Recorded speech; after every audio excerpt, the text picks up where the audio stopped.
What can you do? But yes, welcome to Julie Makes the Grade. As usual, I'm Julie, and we're here to build Gunpla. Well, specifically, I'm building Gunpla. If you want to build Gunpla too, you're welcome to join in. So, I would like to get partial credit for building Gunpla, even though I'm just sitting here. you're auditing the Gunpla class. So, last... I ordered a gun. Yes, Molly. Actually, this is fun because Molly's now here. I got you into Gunpla.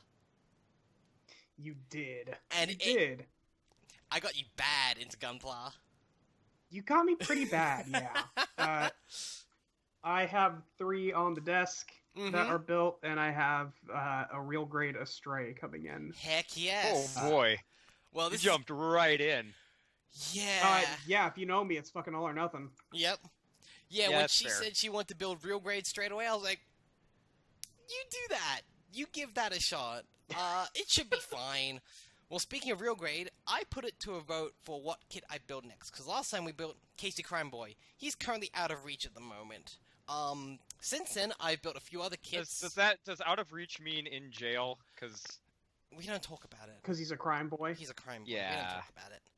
Well, kits I've built since then include the HG Transient Gundam, which I super like a lot. Look at all that translucent plastic. Yeah. What else have I built in the meantime since then? Also built big ol' sword boy, Helmwig Rheincar. This sword is literally like twice its height. It's kind of ridiculous. Like, there we go. Bit absurd. A bit. A bit. Looking to customize him at some point, but I am actually working on my first ever custom kit, which I'll be painting in a little bit once I get the last few parts I need. And this is this monstrosity of a Graze custom I'm building. As you can see by the mismatched plastic, it's not really supposed to look like this. I have a question. Yes. What does graze mean exactly? So... A... Shush. B... I don't know. C... Graze is simply the name of the grunt suit in the current season of Gundam, which is Iron-Blooded Orphans.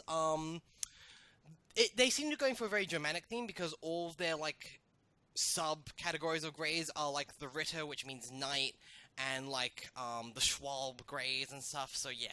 Like, take that how you will. Okay, so it's like a category of suits or something. Yeah, like, Greys is simply, like, the category. The same way the grunt suits in the first Mobile Suit Gundam series were called Zaku 2s, because they were the second model of Zaku. Okay, gotcha. So yes, those are the kits I've built in the meantime. Definitely going to be working on my Graze custom at the moment, probably for the Gunpla Builders World Cup later this year, because I don't think I'll win it all, but I would like to just enter that for fun, for the first time. Yeah, give it a shot. Yeah, I finally have an idea for an actual, like, custom kit. I've not had ideas this entire time. As you can see, I've built a lot of kits, and yet I still didn't have any ideas until now. But That's exciting. yeah, it's really exciting. I'm really fucking looking forward to it. But yes, I put to vote with the audience on Twitter at GatsbyLow, what should I build next? And I gave the categories of, do you want to see me build another high grade, a real grade, or a master grade?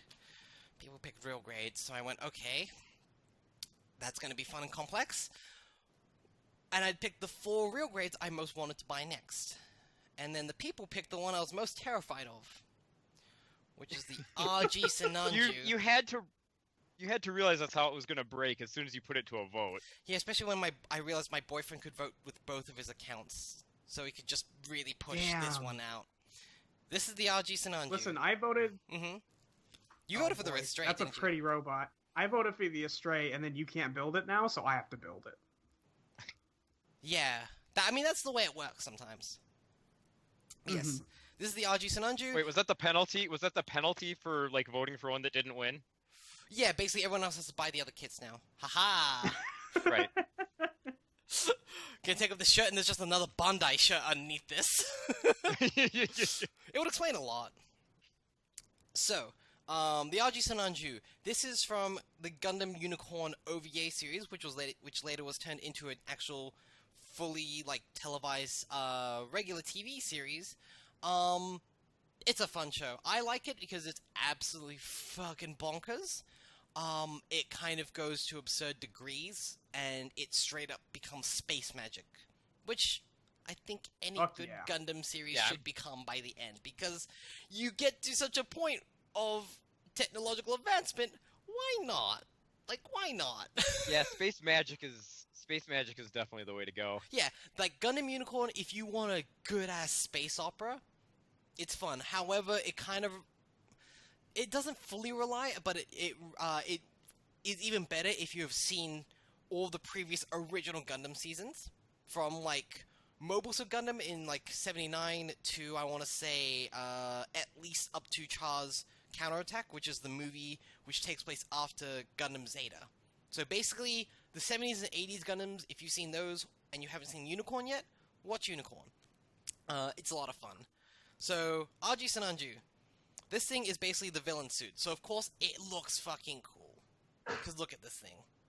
Yeah, it looks really cool. Yeah, here's more of it in action on the side and stuff. And I really enjoy how this kit looks. But one of the biggest draws of this kit is... So, this kit has been definitely made in other grades. It's been made in the real grade... in high grade and master grade before. But the problem was, this kit has a lot of gold trim in the design, and previously you either had to paint that on or use stickers. Which didn't look good. Oh. Yeah, stickers can look Yeah, fine, no. honestly. Stickers. I don't mind the stickers, but to get tiny bits of gold trim in stickers, not the best. Right. But the thing, the Yeah, RG... that's my problem with stickers. Yeah, no, I agree with you. However, the thing that the RG then brought to the table was, what if we just made the gold parts that you then Yeah, overlay okay. the black onto? So these are actually, like, frickin' gold plastic. Nice. So yeah, then there was the other thing of, this kit isn't just red, it's a very nice, like, factory Ferrari glossy red as well. Yeah, like that's a red Iron Man would use for Yeah, his suit. it's hot rod red, basically. Yeah, that's all gorgeous. It's fucking great. So I do know there are some issues with this kit, primarily with how glossy it is a hell of a beast to, like, sand and look good, to make sure you don't, like, scrape it too badly. Yeah, be careful not to scuff it. I forgot to buy more sanding paper in higher grades, because I've got currently 1000 grade sanding paper. Here's just a little bit I've been using lately. 1000 grain, I should say, not grade. Which is fine for the most part. 1,000 grade. Yes, 1000 grade. What you want, though, for something like this is you kind of want maybe, honestly, 2000 to 4000 grain sanding paper, and then you might also want to look at 6000 grain polishing cloth. I don't have that at the moment. But I'm still going to build this, and I that's can get to finer, it later. Right? Yeah, it'll be fine. It'll be fine. I just need to go to a hardware store for a gunpla kit. Like, just imagine me, hi, I need help yeah, with you know. this. Like, I think you can go for a hardware store for just about anything. oh, definitely. Hardware stores are versatile.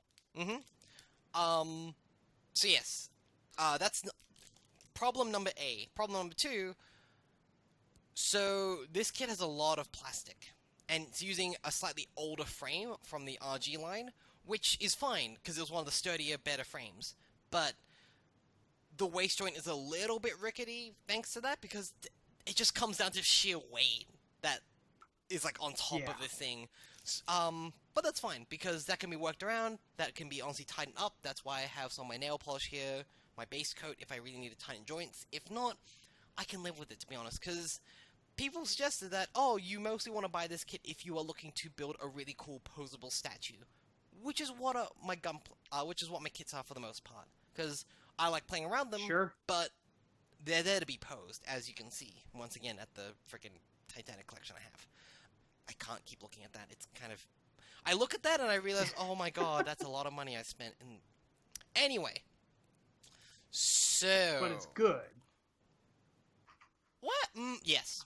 You know what? Yeah, it's good. So anyway, I think it's time for us to get building, unless either of you two have any questions. I'm pretty good. I know what I'm doing. I got about 1 million questions, but they're not really relevant to any of this, so... Fair enough. Alright, well, I'm going to switch back to our previous scene we saw before, and I'll start setting up the build station, essentially. Excellent. And as you can see, this little transition scene I've got here is Gundam Unicorn itself in the Unicorn mode, which is way cooler, I think, than the Gundam mode. I mean, it's called Unicorn mode. Yeah, look at it. It's a frickin' unicorn robot with a cool-ass visor and everything. The best thing is that, so, in Gundam Unicorn, the hero suit Unicorn itself starts in this, like, base armored mode, and then it literally henshins. It literally, like, all the base plates move around and it reveals an inner, like, glowing red frame on the inside, and the face itself transforms to reveal a Gundam face with the yellow V-fin. Like, the unicorn horn splits in half to become the yellow V-fin. Oh, that's awesome. Yeah, it's Nice. it's really kind of cool. The best thing is in high grade, you can buy it in both regular unicorn mode and regular Gundam mode.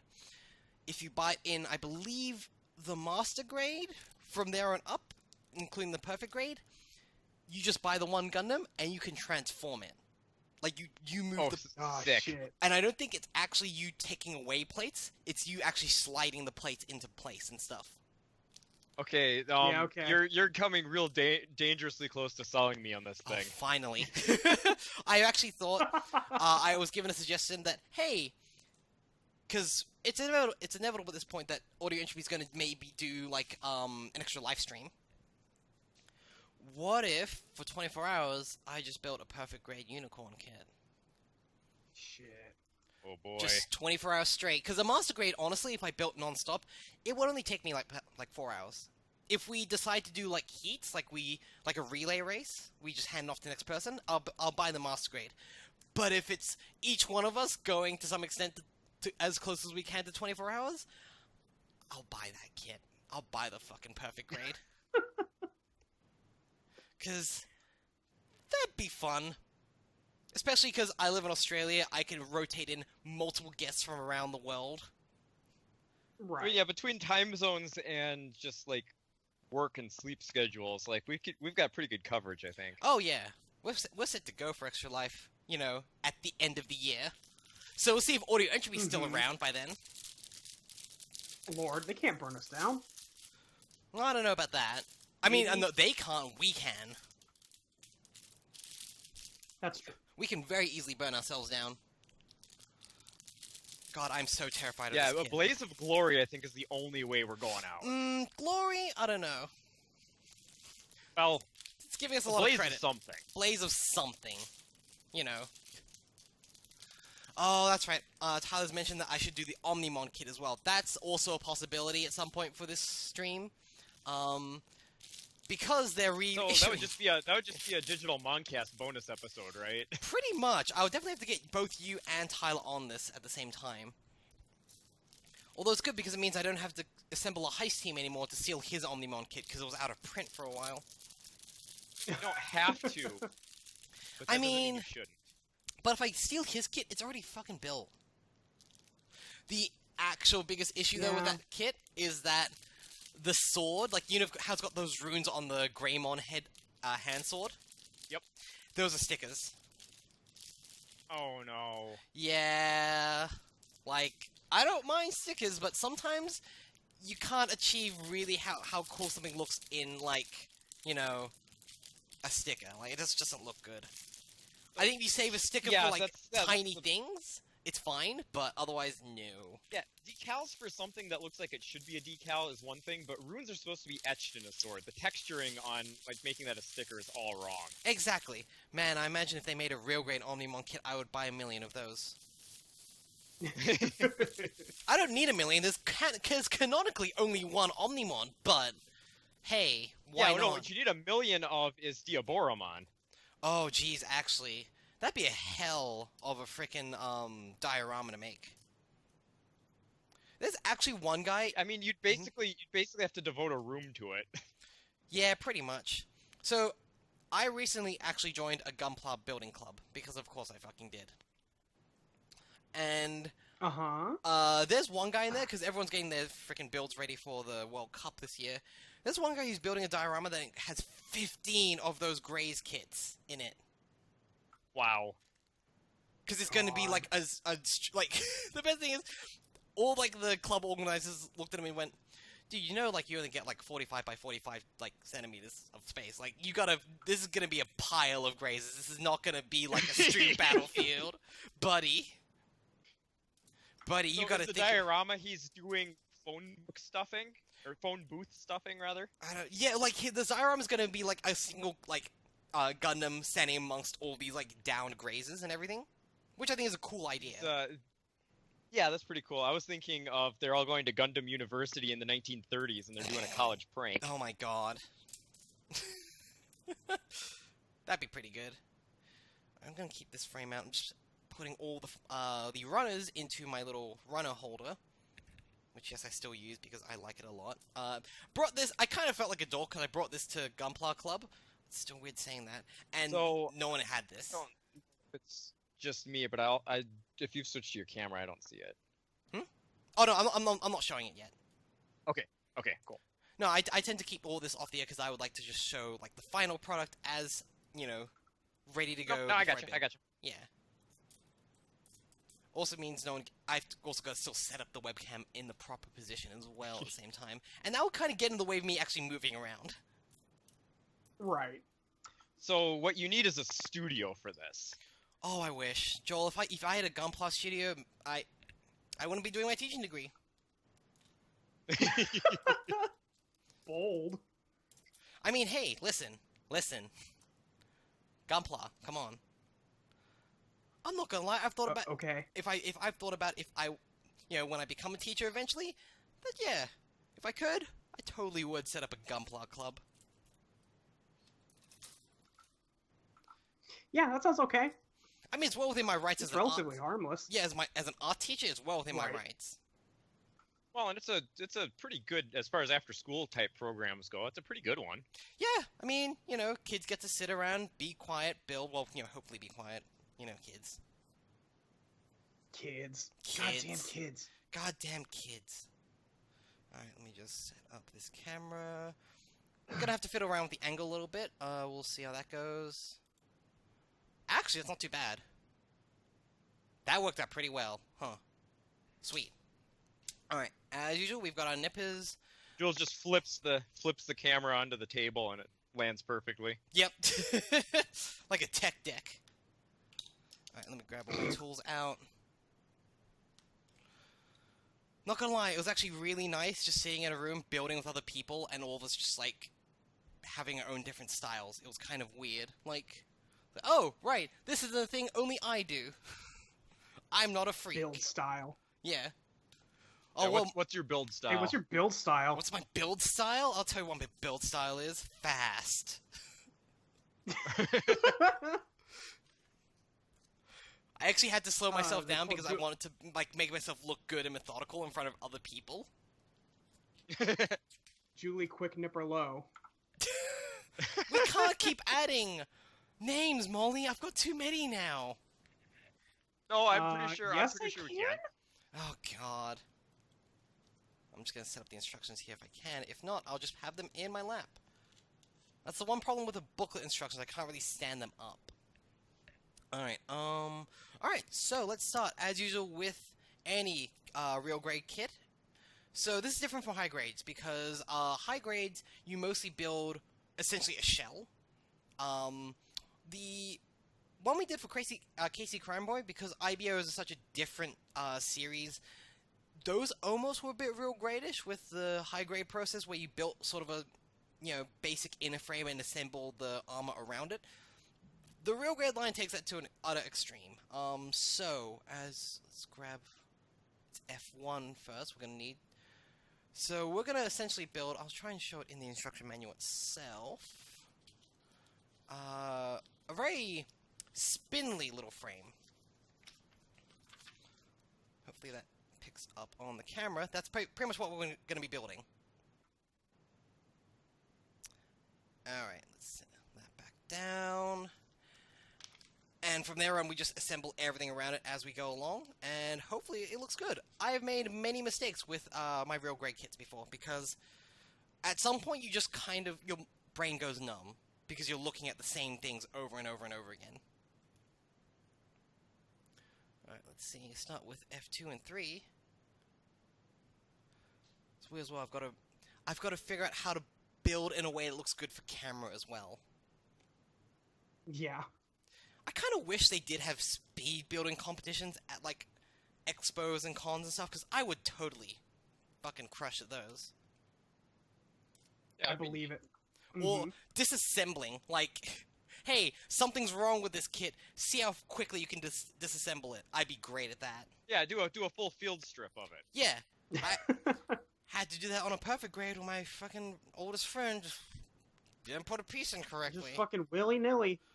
He just popped it in, and I was like, no, dude, you need to pay attention. So, that's when he started bugging me, because he did the thing where he'll cut off a little bit, and then he left the entire freaking nub piece still on. No, what? And then I was just like, what are you doing? He's like, this is how I build. I was like, no. And he goes, what? You said it's fine. I can do it anyway. Yeah, but if you do it correctly, this is like, there's going to be Can't just leave it a mess. there's going to be actual parts collision. And because of him, that actually led to a piece being broken off, because I had to take it off to fix it up, or else it wasn't, the armor was going to sit on straight. And I had to he's also He sort of... goofed it, is what you're saying. He goofed it. I love him to bits, but he was also in the category where he's a very logical, rational, like, if you want to say it, left-brain person. And Sure. he actually had trouble reading the instructions and understanding things because they're so visual. Okay, yeah. Which I totally get. But he did think a random piece of plastic was the pilot. And, like, when I mean a random piece of plastic, I mean, no. like, in this shape. This freaking, like... That doesn't... Yeah, I was like, dude, are you okay? Like... like, how do you What, not... haven't you seen a pilot before, Jules? Come on, it's obvious. I mean, right? Yeah, It's God. exactly what they look like. Yeah, it's not like I've seen too many fucking mecha anime. Anyway. Julie Lowe has never seen a mecha anime. No, God, no. Who needs robots? Robots are for children. What? Oh, yeah. Yeah. Super, yeah, just for kids. Yeah, just for Not kids. the ones I like, they aren't. They're very much not for children. Lord. Joel, we can't keep making every show on the Westworld podcast. I mean, until we actually make that podcast. That's true. That's very We just true. gotta get it out of our system, I think. We do. The fact that I made a freaking Westworld joke the other day. God. So, any of you two have any questions, or anyone in the chat? I think chat's pretty quiet at the moment, which is fair enough. Yeah, chat's pretty quiet. But no, I think you're just good to go. Alright, I basically have to fill in the dead air. Great. Sorry. I don't have a lot of Gunpla questions. I just, you know, got any I'm here other for the questions? ride, you know? No, I mean, like, I would say, like, when are we gonna do Homestuck again? That's my real question. I do have my work schedule, so I could actually tell you in a little bit, if need be. But, We also have to talk about movie night. This is true, because I'm very excited for that, because... Should we just tell folks now on the stream what movie we're going to be watching, or...? Yeah, we're gonna be watching Stranger Than Fiction Heck yes. when we get a chance. I'm so excited for that. That's a good movie. It's a really good movie. That's also a movie... I'm going to save a lot of, like, my, obviously, like, explanation for the show itself, but that movie is one of the most formative experience I had. Wow. Wow, okay. If you actually just watch that movie Yeah, again... that makes it a good... Yeah, like, watch that movie movie again, night and movie. for anyone who knows me, it explains a lot about me. Oh, A very Julie movie. a very Julie movie. Ma in the chat asked for me to pick a color between teal or dark red. I will go with teal. Just because there's a lot of red on the screen at the moment anyway. Gee, you're going with teal. What a surprise. Yeah, the green the color, right? green. Yeah, weird, huh? God, no one would ever expect that. Mm-mm. I'm not gonna lie, I'm gonna be a little bit haphazard with the filing and sanding on this bit at the moment, just because it's the frame. The frame doesn't need, like, as much attention because no one fucking sees it. Who's gonna see it? I do know some people literally buy two like real grade kits. So one is just the fully built kit, the other one is just the frame. Huh. For display purposes. I'm like, what? Right. What? Like, what do you do with all the parts then? That's the weird thing about Chuck 'em. Gunpla. Yeah, like, that's the weird thing about Gunpla. Once you build something, it doesn't really have a resale value because no one wants to buy a fully built kit. You could Right. customize it, but then you still have a lot of leftover parts. And so, like, what do I do with these parts? So either you chuck it in like a plastic bin for you to use later, or you just throw it out, which always feels like the biggest waste. Yeah, that... I have trouble throwing out things that I absolutely should throw out. There's no way Yeah. I could throw out, like... Something I may need in the future, yeah. Right. Yeah, it's not like Lego where the parts are so interchangeable that you can just do something else with the remainder, like... Exactly. Well, Gunpla is getting to that point now, especially with a lot of stuff because, you know, say for example with this Grays kit I'm building at the moment, so the torso and shoulders and this backpack, whoops, that piece came off, that's fine, are all from the regular Grays kit. The legs, arms, and head are all, and this other backpack are all from the Grays Iron kit. And these weapons are from a weapon pack I bought for Gunpla. So, you can actually, like, mix and match a lot of stuff, but, again, depends how much you want to invest in something like this. It seems like a lot of the joints on the one I have are very swappable. Yes, they definitely made that move, recently, within the past few years, about, like, what if we just made kits, like, or use this, what I think they call the Universal Joint System. Which just makes things easier. Yeah, I mean, like, I could definitely just pop the arms off one of mine right now and pop it onto another one, and then it'd be good to go. Oh, so they're basically becoming Metabots. I mean, if you want to talk about Gundam Build Fighters, that's basically Metabots. Like, Heck yeah. Molly, we should maybe talk about that as well. Listen. Look, I mean... Yeah, we should talk about that later. Yeah. Well, okay, well, why later? Why not now? This is the perfect stream to talk about it on. Oh, okay. We can do that. Yeah, we were talking about doing a watch for a podcast of Build Fighters. Yep. Which I would love to do. Yes. Molly, that show's so good. I believe you.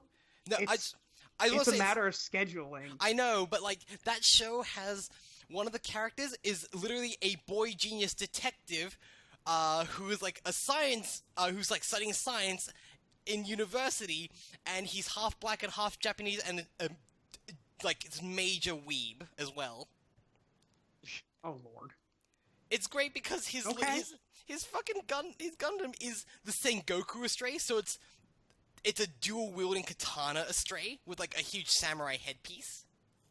Of course it is. That's pretty dope. And like he has an Oni demon head shield on his back as well, and he uses what he calls so basically the way so people keep asking me how the hell does that actually work in that fucking universe of like how does Gundam Yu-Gi-Oh work?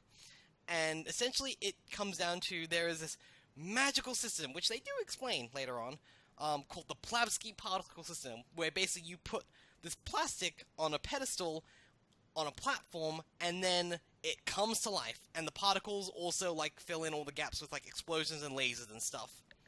And yeah, so at one point his Gunpla, I won't spoil much, but his Gunpla basically is able to manipulate that like a martial art as well. Oh lord, okay. It's pretty dope. There's also Riccardo Fellini, the Italian dandy, who has his Italian flag-colored wing Gundam, which is great, as a beam rapier. There's so many. Yeah, that sounds pretty good. Yeah, okay. It also has a beam cape, like a matador. A beam cape. Yes, a literal beam cape. Which is great, because the way he uses it is to block, but also he'll wrap it around his Gundam's fist and then punch with it. Yes! That show's really good. Oh, that's good. Like, that show's really good at, like, taking this really fucking dumb idea and making it something worthwhile. Yeah. I would definitely recommend to anyone interested. It's on YouTube for free at the moment, I think. I'm not sure based on region, because Gundam info is a bit weird like that. But I definitely know for sure it's now come out on Crunchyroll. So if you have a Crunchyroll subscription, definitely check that out, because I love the first season of Build Fighters. But not the second. Yeah. Yeah. Yeah. Anyway. Oh. Just Aw. okay, the thing about Build Fighter Season 1 is that it subverts or avoids so many bad anime tropes. Like, the main kid is not some genius, like, Gundam Build Fighter pilot or anything. He's actually just a dweeb. He's a dweeby kid who builds Gundam a lot. He loves the series, and he's very good at building and customizing kits. But he's kind of a dorko, and that's it. And, like, Okay. he has one girl he has his eyes set on, and even then, like, it's just him and this girl have a kind of mutual crush, which is never really, like, fully expanded on, because, you know, they're still, like, 15. They're figuring that crap out. Yeah. And then, yeah, like, in the second season, though, the main character is a kid who has no clue what Gundam is, even. And so they used him as, like, the catalyst to explain Gundam to the kids. Meanwhile, all of the girls in that show are falling head over heels for him because he's also like a master in this kind of martial arts at the age of 15. I feel like you have to be really careful if you, excuse me, Mhm. if you want to make the main character of your show the audience surrogate. Yeah, because the thing I like in Gundam Build Fighter Season 1 is that they know you know what Gundam is. And for those who don't know what it is, they explain it really well, without you needing to get all the references and stuff. Like, at one point, they want to, the boy genius detective, he wants to hypnotize, this is not trying to get you, Molly, I'm just saying that this happens. He just needs to hypnotize the main character because he thinks he knows what actually, like, how the Plavsky particle system came to existence, because his dad was, like, around during that time and helped form, like, the Gundam Build Fighters League. And he hypnotizes him, and he just asks him, like, I need you to dig deep to your earliest memories. And it comes back to another scene, and when it comes back to them, this main character, he's reciting every single episode from this first season of Mobile Suit Gundam, and reenacting all of it. Fuck. And they just go, what is he doing? He goes, he's literally reenacting the entire scene. Why? You asked him to access his, like, earliest, most cherished memories. I think this is just it. Oh, Like, no. I think this is just, like, these are his earliest fucking memories. Oh, boy. Fucking doofus. Like, it's so good. In the first episode, like, this dad and... Because his parents own, like, a Gunpla store, and, like, his dad and his kid come in to, like, buy something for the kid. And the kid asks about this one model in the display case, and he goes into the whole history of the fictional history of that suit in the Gundam series it's from, until the dad just puts a hand on his shoulder and goes, we get it. Like, dude, we get it. Kid, we didn't ask for that much info. We asked about the model kit. Right. I love him. I love all those characters so much. It's also pretty cool because I think that show has nearly a 1-to-1 ratio of female to male, like, pilots that are contestants and stuff. Oh, you cut out there for a minute. Oh, I'm saying, that show has a really nice, like, ratio of male to female, like, pilots in that show. Which you don't normally see. Okay, yeah. Yeah, that doesn't sound like something that's been common. There's one girl, she doesn't really want to, like, she's into, she's, like, the main character's crush. She's into Gunpla a little bit because he's into it, and so she wants to build her own Gunpla, and she builds a teddy bear Gunpla. That's great. And his name is literally Bear Guy the Third, because he's like this very regal teddy bear with a big bow on his back. Same. I love it so much. God, that... Please, Bear Guy was my father. Well, no, that thing, they actually did release, Mama Bear Guy and Papa Bear Guy as later kits. God. Papa Bear Oh, Guy has a top hat fantastic. and mustache Great. and cane. Well, I just want you to Perfect. type in Petite Bear Guy, as in P-E-T-I-T. Type in Petite Bear Guy. Okay. Is it the one with let's see. You could just like type in that and like variations and go to images and just see they've made so many of the tiny The pink versions. ones? Yeah, Yep. there's a zillion of these. Yep.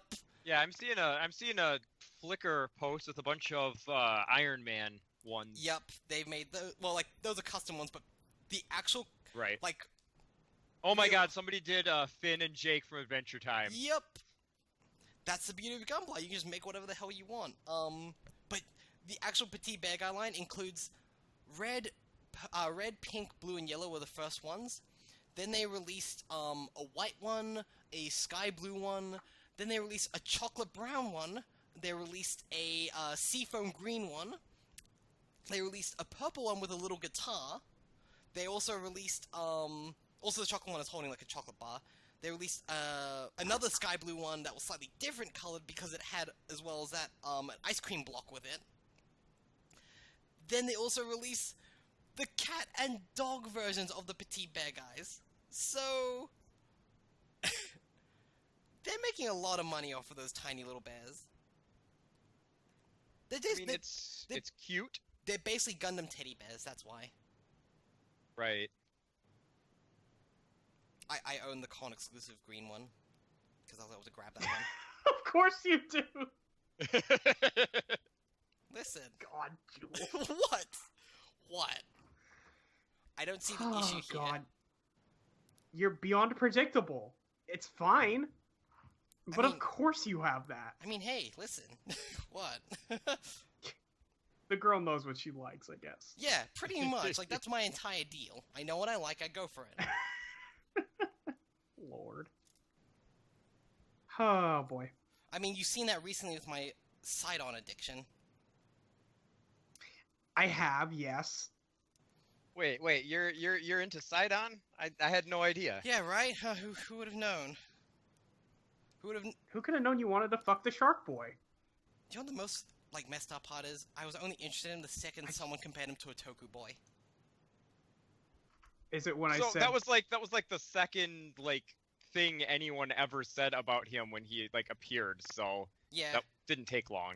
It wasn't, Molly, it wasn't you saying, he was, Kamen Rider Forza, even though he's basically Gintaro. It was Zach from TWA saying, he's a Toku boy! I was like, oh, hello. Oh, hi. Well, it's like, ain't it's even like, gonna look into it till then.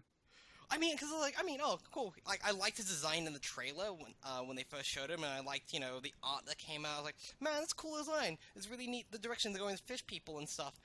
And then, like, people are like, oh my god, he's so, like, friendly and charming. Oh, that's nice. He wishes you, you know, the best, and he thinks, you're the greatest, and you should never give up. Okay. He will always believe in you. This is sounding very suspiciously familiar with the things I enjoy, yes. And then, yeah, like, yeah, Zach just said, he's like a Toku boy. I was like, oh, huh.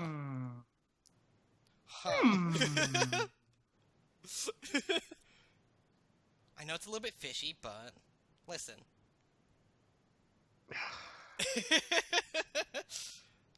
Molly, this is what you sign up for when you join this stream. I know. I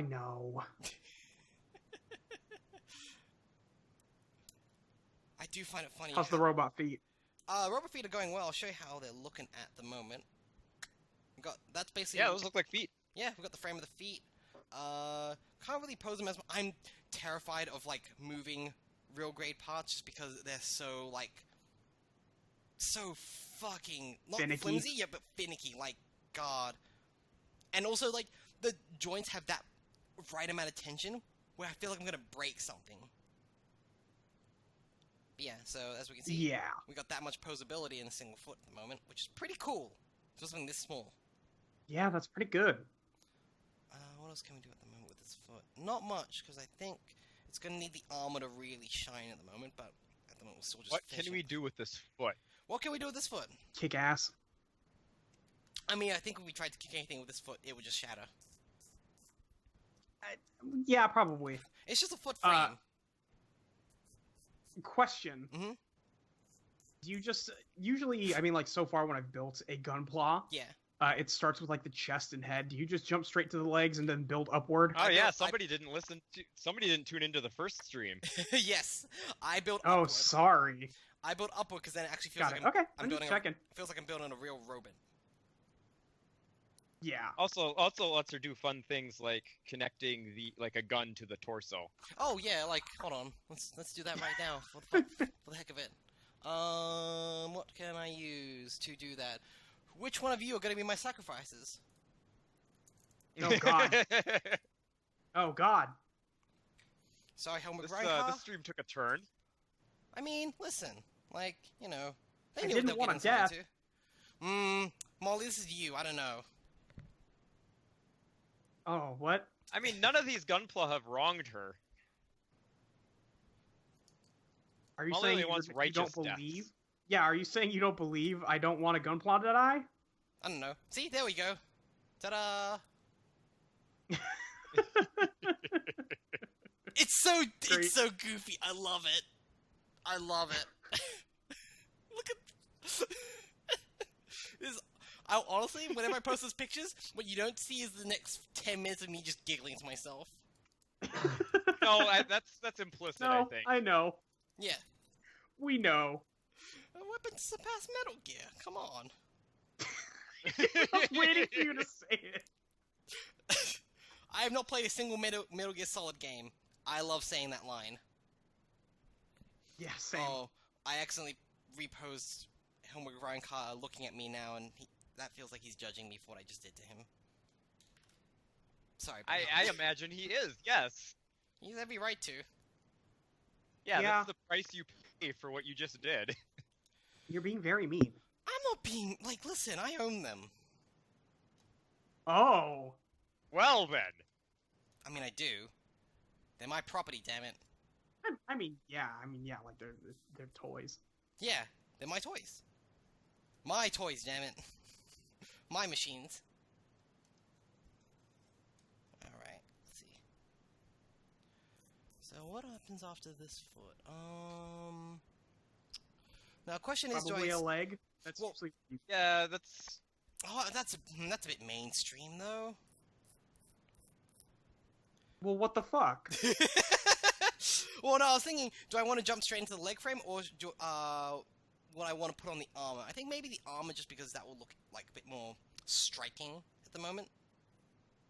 Sure. This is also the thing I hate about real grades, is that, so this piece is a little, how do I put it, wobbly, but it's supposed to be wobbly, Okay. because it needs to connect into something else, and it moves of its own accord then. But I hate that it's Oh, that's wobbly, fine. Gotcha, because I sometimes have to wonder, is it actually meant to be wobbly? It feels like it's not properly connected or fully connected. Yeah, exactly. It feels wrong. It just feels wrong.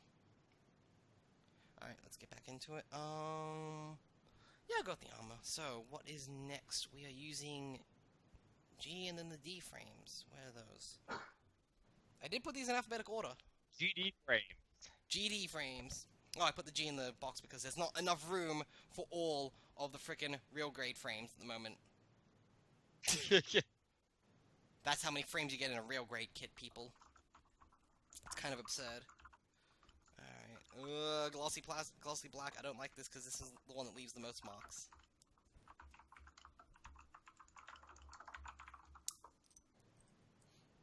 I do like that there's also just a whole episode in Gundam Build Fighters that teaches you how to build Gunpla in the plot. God. I mean, How would I figure that out, though? Like, it straight up teaches you proper technique, like doing the double snip, where you snip off little bits like that, and then you do one more. It shows that in extreme man, that's detail. what Transformers really needed. Was an episode that went in detail on how to properly transform your toys. Yeah, So those you don't things, end up with the monstrosities that so many kids had. those things are actually magic. I swear to God. I don't know how they fucking figured that out. Yeah, having bought a couple of the masterpiece Yeah. lately, like it's It's a little The scary. intricacy of them is crazy. Yeah, like just seeing that. Oh yeah, this Wheeljack actually looks like Generation 1 Wheeljack. It's kind of fucked up. Yeah, it took me a while, like, the Cheetor finally came in, and it took me Ooh. a while to, one, get him, like, transformed, and two, like, I was really worried about, breaking it at a couple of points, because they make you really, like, You gotta work for those tear transforms. those things down. Yeah, yeah, that's fair enough, honestly, because those Monster Beast kits are sturdy, but at the same time, you're just terrified because this thing costs a lot of money for a toy. Yeah, like, I spent $80 on this thing, I'd better not snap this off in the process. Joel, Cheetor, what if they... aka the only Beast Wars I knew. Did you refer to one single transform as a Beast Wars, Molly? Yeah. God damn it. I mean, it's obviously the singular is Beast War, come on. Yeah, come on, Molly. Come on. Well, I mean, like, you know, like your favorite Naruto, your favorite Beast War. Right, yeah. Okay, real talk, when people kept mentioning Boruto as the son of Naruto, I thought everyone was making a fucking joke. No, that's real. That's Yeah, real in real I life. refuse to believe that's actually Naruto is impossible to parody. Because every bullshit, stupid thing you come up with actually exists. Because that Literally, show I has- gave up on, like, laughing at the absurdity of it when my friend told me that in the canon, a ninja created the moon. And I went, no, you know sure, what? why not? You know what? I'm done. I'm done. It's like that fake Waypoint account making fun of Waypoint just quit because they're like, no, we can't actually beat them. Like, you can't get more ridiculous than the source material. Alright, now we're doing the first red glossy plastic. I'm gonna see if this... Yeah, that picks up on camera. That's real shiny. I'm waiting for it to show up. It'll show up. You got a little bit of delay.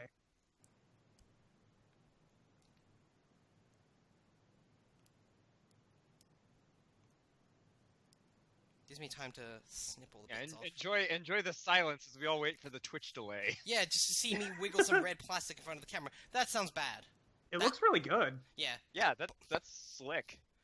Oh yeah, but it's hell to file and make it look decent. Oh, I'm Yeah, terrified. no, I can see why you'd be nervous about, like, getting it scuffed. Yeah. I'm gonna yell at my boyfriend for him voting for this kid. God damn it. He was just like, oh, I really want to push this kid to win. I'm like, why? Because it's cool. Yeah, but honey, like, it's terrifying to build. Come on.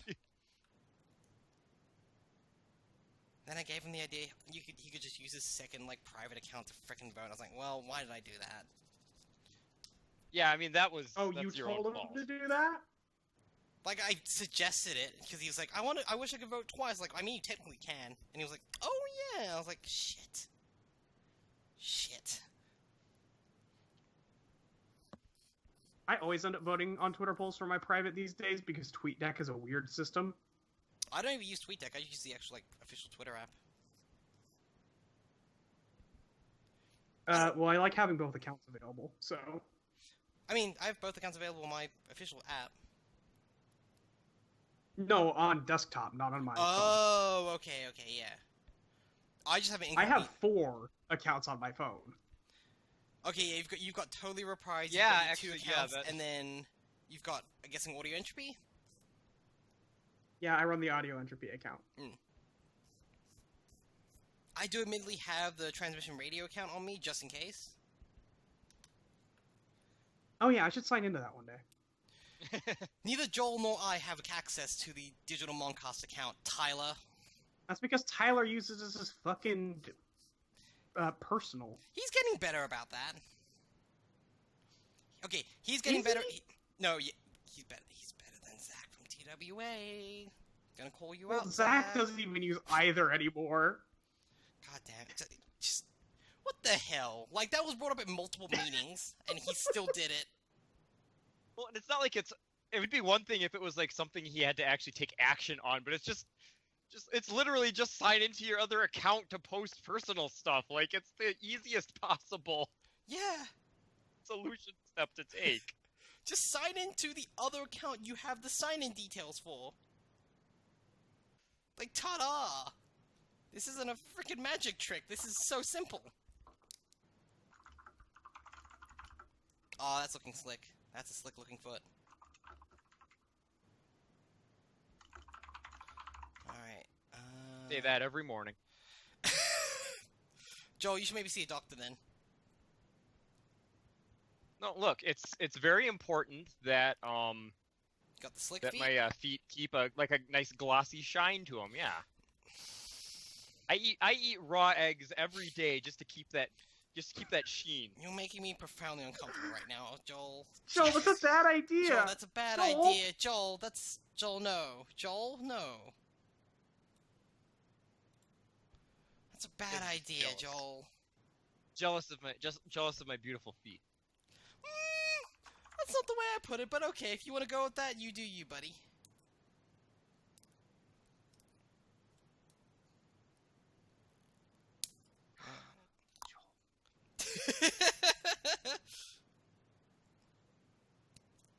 So, Joel, Yeah, I've got nothing to follow that up with. looking forward to fanfic after this? Oh yeah. Because, folks, we've got another podcast we're recording because we can't stop. I don't think we actually can stop. We have a problem. No, I'm pretty sure we'd die if we stopped. Yeah. Like, We're like sharks. We got a podcast or else we die. yes, Yeah, I mean, exactly we're- like sharks. That's 100% how sharks work. Yeah, I'm gonna be out of here in like 15 minutes for Totally Reprised because I still haven't watched the episode. We're recording about an hour and a half. Yeah, you need, Yeah, that's you need a good half an hour that's so my that way you technique for can laugh everything. at the episode. I need a good extra few minutes so I can open a notepad, and then like every time I have to like sigh and put my head in my hands. I think I'm the only one who doesn't you take can- notes for podcasts. Oh, I don't. Okay, good. Thank God. Well, I lead the whole thing, so I kind of have to know what things are happening. That's fair enough, actually. Yeah, I tried taking notes like the first 2 episodes of TWA, and kind of realized that I like 90% of the stuff I wrote down somebody else mentioned anyway, Exactly. and yeah. like the rest of it I can just mention as it happens. So Yeah. unless there's like a specific line that I absolutely want to remember to call out, I just don't bother anymore. Mm-hmm. Yeah. I mean, it's different Ashley when and I are talking about. Sorry, you go, Molly. Go ahead.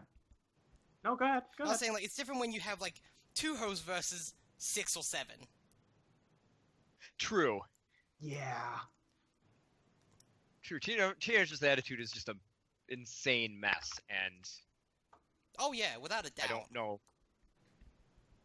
It's kind of the whole appeal of it. Yeah. Yep. Yeah, I mean, yeah. People apparently like it, so it's doing something right. How many RSS subscribers do you have again? Too many. No, See, that's... we don't really need to tout the numbers. No, I mostly wanted that sort of response, because we recently saw the Moncast ones and I had nearly a heart attack. Because what the That's hell? what gave you a heart attack? I mean, it doesn't seem right. it doesn't seem right. It actually doesn't seem right. Like, I look at that number and go, that's not possible. Whew. The Homestuck feed has more. Does See, it? that makes sense though. Yeah, it's Homestuck, Yeah, actually. the Homestuck feed has quite a bit more.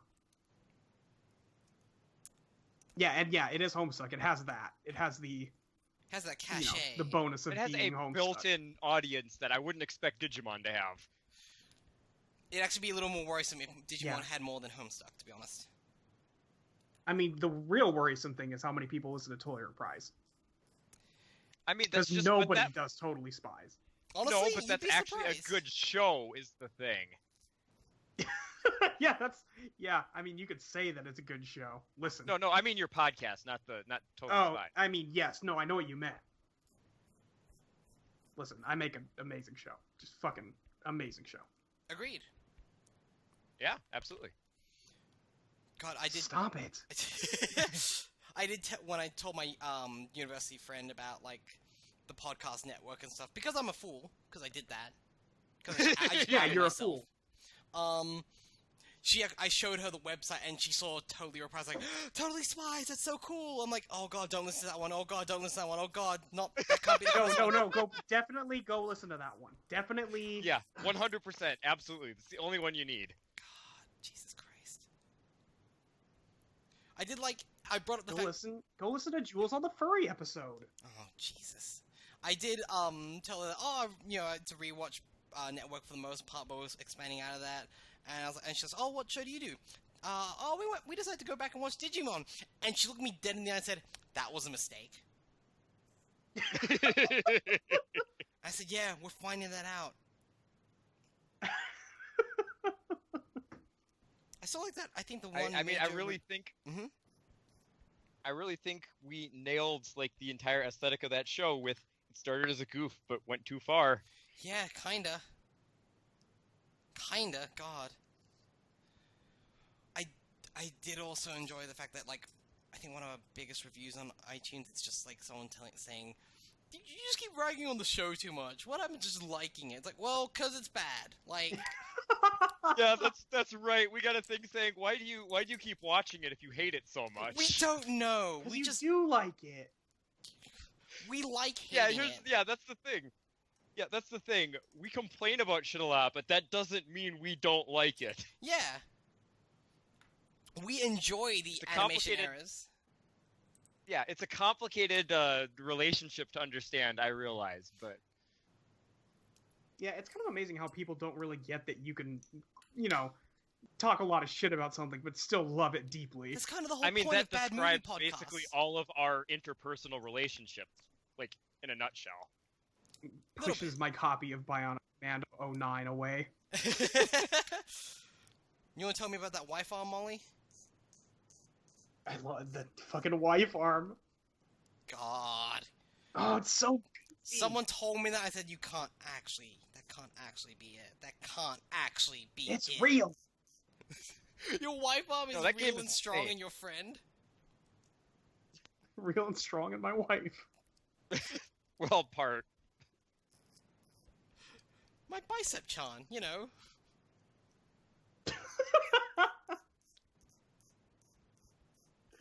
God. What? What did I say? You know what you did. Do I? Alright, well, this feat is pretty much done. Let's have a look how they turn up on camera. Hold on. Okay, so now what you do is you get a couple of toothpicks to stick in the ankle holes there, and then you do a little finger dance with them. Oh, hold on. I can maybe do that. Give me a second. Hello, my baby. Hello, my darling. Hello, my ragtime girl. 1 second. Un momento, por favor. I've got the perfect things as well. Got some beam sabers here. Oh, yes, perfect. Oh, yeah. Nope, they fell right off. Oh, no. Oh, red beam sabers. Yeah, they're the standard ones. Right, for the Sith. I mean, technically they're pink. These feet are looking They're pretty coming good. through very red here. Yeah. Yeah, they look pretty good. Liking these feet a lot. They're kind of goofy, but they're kind of like the Air Jordans of Harlequin shoes. Boy, there's a concept. You two should know by now my weird-ass descriptions for things. She got Harlequins on the brain, that's all. Oh, god damn, yeah. Frickin' Homestuck. Hit you all. Oh god, I think I'm doing the gold now. Oh boy. Nice. Oh, pray for me. Jesus. Jesus, take the wheel, please. Jesus, seriously, take the nippers from me. You do this. I don't want to do this. It's the fucking worst. Okay, that looks Hey, fine. you signed up for this gig. I did! 'Cause I'm a moron. Can't be all fun. It can't be all fun and games. Gotta put you to work sometime, Lo. Can't be all fun playing games. Yeah, cool. Funpla. Funpla. Yeah. still find it funny that people don't know where the term gunpla comes from, and they have, like, it always confuses them so much when it's mentioned. It comes from Gundam plastic I models. I definitely got it, but People I thought wouldn't have guessed it. people thought it was gunplay. No, that's a different thing. That's a very different thing. That's a very different thing. Just imagine just all plays are exactly the same, but everything has a gun now. So it's Digimon. Shit. Yeah, I guess it is. God, that is just Digimon, isn't it?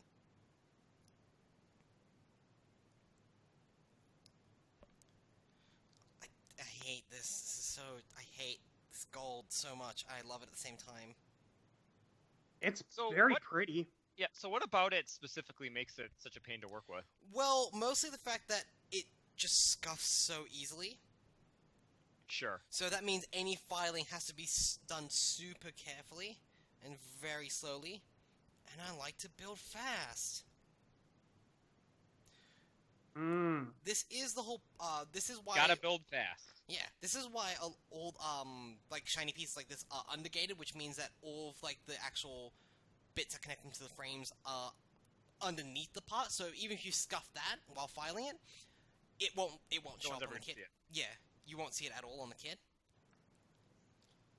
So it's a good little thing, but also, man, I still hate doing this because it takes so long, and you have to be so careful with every little bit. Ugh. Everything just comes to a grinding halt, as you can see.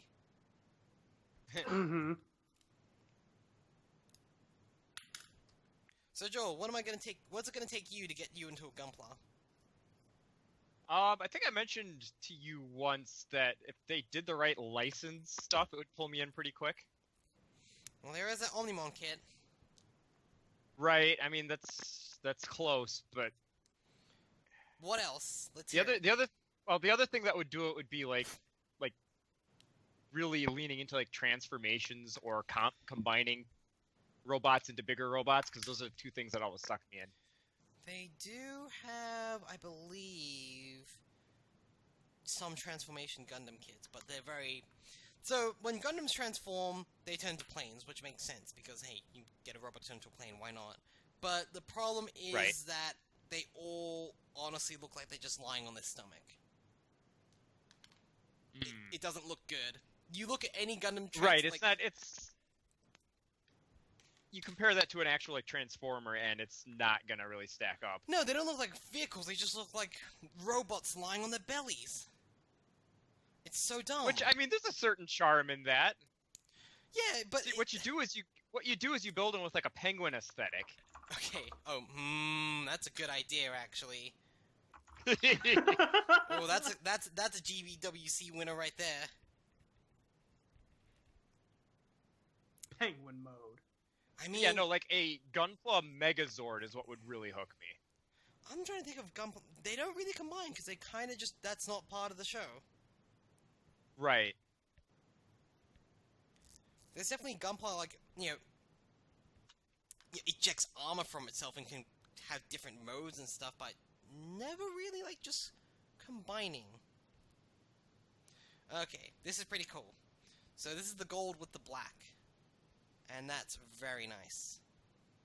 Yeah, that's always a good color combo. Oh yeah. I will say from Unicorn, so Gundam has always had, as I mentioned in the previous streams, space Nazis in the Universal Century series, and because Unicorn still takes place within that series, universe, I should say.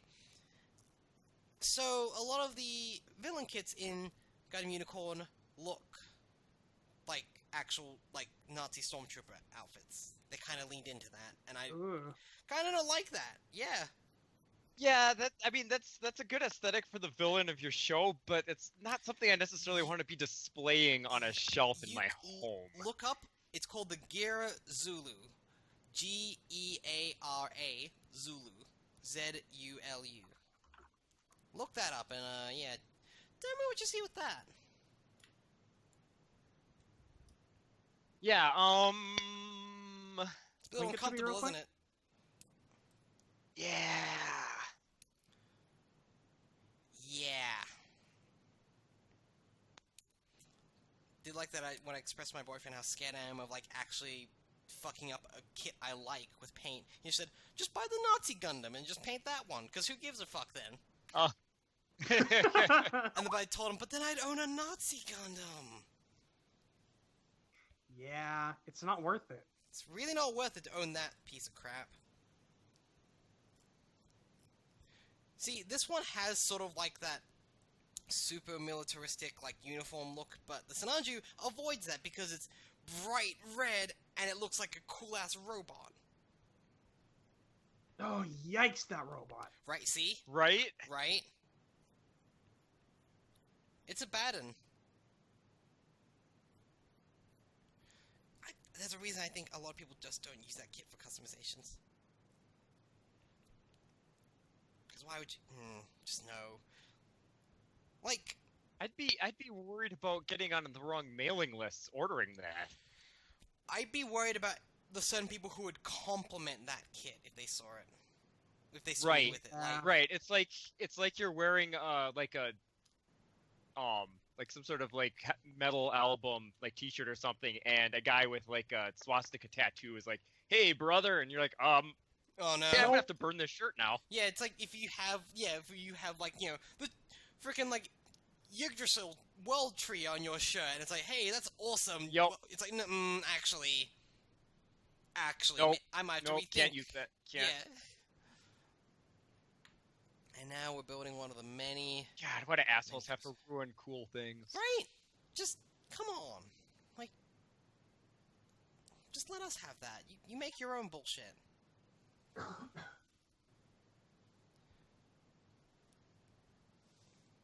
I mean, Molly, you could just stay on the stream and watch Totally Spies at the same time. I suppose that's possible. I could do that. Just get your live reactions to But it. you could stay on the stream and record Totally Reprise. We just I'm hear not a going to preview of do that. half. We could hear a preview of half a podcast. Yeah, Of why not? 1/4 of a podcast. Oh, right, because guests and Luke. Yeah, we do.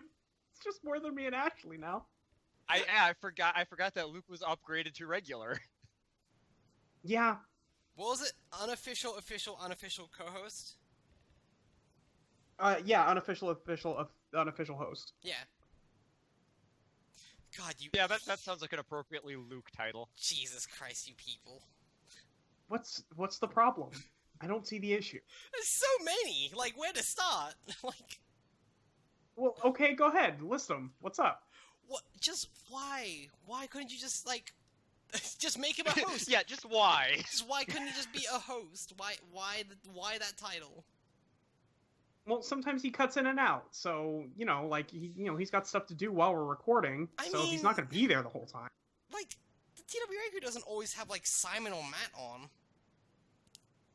I mean, they can run their show however they want to run their show. Okay. Oh, I see how it is. Although I'm just saying. I think you. I don't run the show, so I have no feelings on this.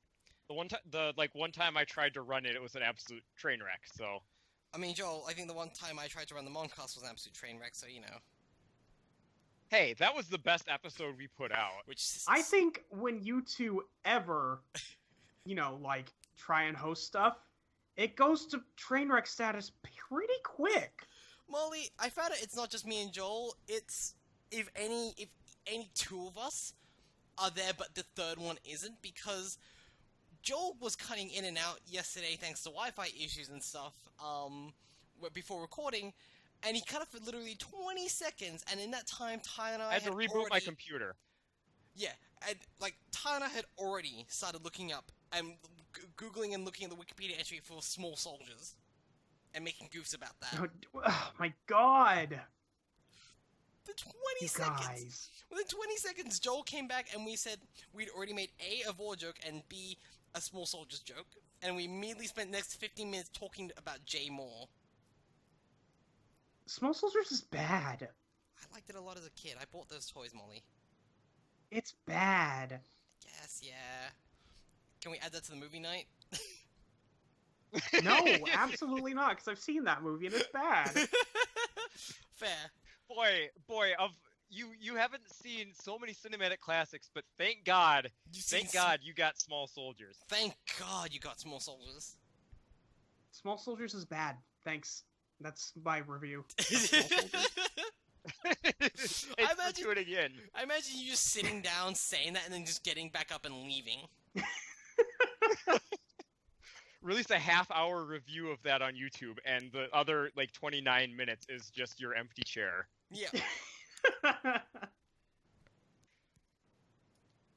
Yes. I'm trying to think what other entirely movies. true. What other movies did I put on the list for me? I know. Oh, that's why I put Summer Wars on there because I had to. But I've seen the Digimon movie. This is better. This is the Digimon movie without the weight of Digimon.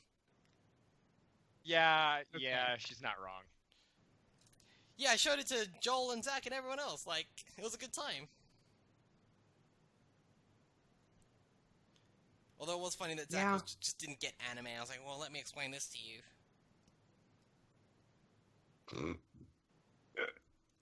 You might need to, Joel, you might need to bring me on as an anime expert when you and Zach get around to the Persona project you're working on. Yeah. Cause listen, Yeah, because look, we can get a few episodes out of me going, what is this bullshit, and Zach going, I don't know, but eventually. But the problem is, No, he doesn't say I don't know. You say anime. Or Zach will try to explain it, but I love you, Zach. But no, you don't act. Oh, that's how LPs work. Is one person tries to act like an expert and explain stuff and gets everything wrong, and then everyone yells about it on the comments. That's just how LPing works. The problem is that Zach doesn't watch anime, so it's you can't explain anime if you don't watch anime. That's true. You actually can't. I forbid it. Oh, I didn't realize this was a ban. Yes, it is. I should have, but I didn't. I have degrees in anime, sports anime as a specialization, toku, and the fanfics. Right. The fan fiction. Yes, fanfiction, yes. You can't do a fume thing with fanfiction. Sorry. Yeah, I can. Why can't Thank you, I? Priscilla. Man, decrees left and right in this stream. Oh god, sick of time. I That's hate our this. thing. That's brand infringement. We're all part of the same brand. I gotta fuck that. Pris has to back the fuck up. Okay, fine. God, sorry, I can't have fun. No fun allowed. Julie makes the grade. No fun allowed. Yeah, there's no fun with Gunpla. Robots only. Robots only, no fun. Oh, stick of time. I hate this. That's like a logical contradiction right there. Mm-hmm. I did get you with the paradox that episode before last, Joel, with the no rules, just right. I think I actually broke you for a good 10 seconds there. To be fair, that was a long time coming. I had earned a few licks from that one. From the whole Outback saga. Well, yeah, you reading an Outback Steakhouse ad on the Moncast. Yeah, Molly, that's our show. That literally happened. I mean, it was all born. I know it did. It was all born from my parents deciding to go to Outback Steakhouse. And you deciding, that's it. This is an opportunity. This is content right here. God. Hashtag content. Yeah. Hashtag Okay, content, kids, hashtag I blessed. should get moving and go watch this episode and go record a different show. Alright, have fun. Okay, I hope season 3 starts getting better. I sure hope so too. Spent all their budget on the transformation sequence. Yeah, Joel, you're gonna need to call Jules. Oh, I'm gonna get kicked off this? I think both of you are. We'll see what happens when you Okay. leave. So, Well, yeah, we'll figure it out. Yeah, we'll see what happens. But yeah, just there may be a moment where audio isn't happening. So, bye everybody. Bye, Molly. Bye, Molly. And I'm still here. Yep. I think none of us have actually a knowledge of how Skype group calls work. Well, see, it's Skype, so I doubt it's consistent. This is true as well. Because I've definitely had it where one person leaves and somehow the entire the entire like party call collapses. just disappears. Yeah. Right. Alright, well let me just see how much further. I think I might build the leg frames and see if I can just attach these boosters, because the thing I hate about the Real Great kits is that, oh, you have to build these boosters, cool. And then you get to actually put the boosters in 10 steps later. It's a bit much. Because then I just have it kind of sucks to have to go back. Because then I just have all this crap lying here. I don't know where to put it. I need to actually start investing in some like plastic like bins to categorize gunpla parts. Yeah, see, there you go. What I did with my Legos as a kid was I had an old tackle box. Ooh. With like adjustable dividers, so like I could make sections for different types of pieces. Okay. Yeah, that's fair enough. That sounds good. I do like some of the DIY like methods I've seen people employ in my gunpla group of like, instead of using one of these racks, they'll literally buy an IKEA like drying rack, which is great. Nice. If I had the room, I would do that instead, but I like this thing because it's compact and portable. I just stuff it in my backpack and go. Right. God, there was the other day, I literally had a backpack full of my hormone refills, my gunpla that I bought to make the custom kit, and chocolate.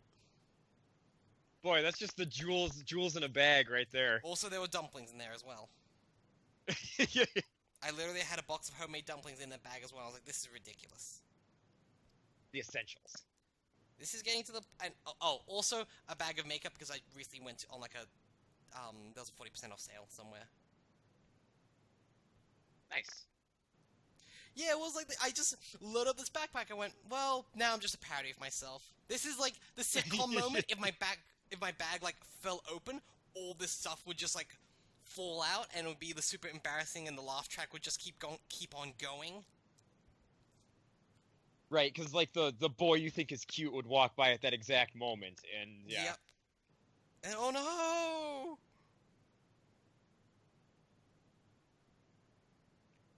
Well, I think if like my boyfriend actually walked past in that moment and that happened, I think he would just like be laughing like really hard. Oh yeah, no, for sure. Like that's just perfect. Like it's like the time he saw me go on a CSI hunt for Gunpla Yowie fan art. I needed to find it. Was it'd been plaguing me for months, like literally months. I couldn't find it anywhere. But then, just keeping you up at night. But then, consuming your every thought. Well, because I literally saw it in someone's Vine. So I then. Oh no! I then had to pause the Vine. I had this idea when I was like staying in Detroit with him. I paused the Vine. I then had to zoom in on it to try and like I screen capped it. Then I could zoom in on it on my phone to try and make out what the shape of the URL looked like. I literally did an enhance. I even put it through my Photoshop Photoshop app on my phone to try and sharpen it. Oh god. And then I kind of thought what it was, but to double check, I then like searched on Twitter for that person, and like had they ever mentioned what it was outside of the Vine, and they briefly mentioned it, like the URL, and then I was able to use that to search it.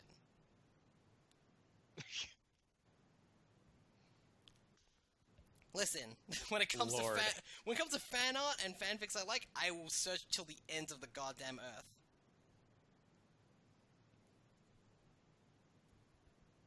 Well, you're dedicated, I'll give you that. I should be more dedicated to my schoolwork, but you know. I am so lazy when it comes to researching for my schoolwork in comparison. It's amazing how, like, the exact same tasks, when applied to not an assignment. Mm-hmm. It's just so much easier to do. Yeah, I'll just go to Google Scholar and just find something and just tack it onto my assignment reference sheet. That's it. Done. Alright, God, look at all this crap I have! This is absurd! And I still have to build the leg. Why didn't you make me build this while I was building the leg, Manual? This is ridiculous. This is like Here, have a bunch of scraps. Yeah, this is like if you're trying to build your own car and someone went, okay, well, how about you just buy all the parts and then we'll deal with, like, the actual body later. Like, where do I put all of this? Like, where does it go?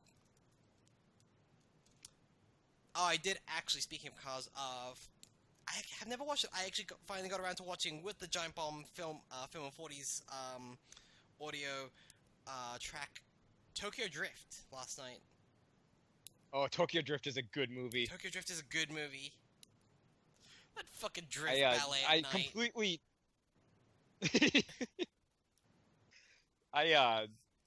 completely separate from anything Giant Bomb's been doing, finally started watching that entire series this week. Yeah. I watched the first 4 within 2 days. Nice. That's a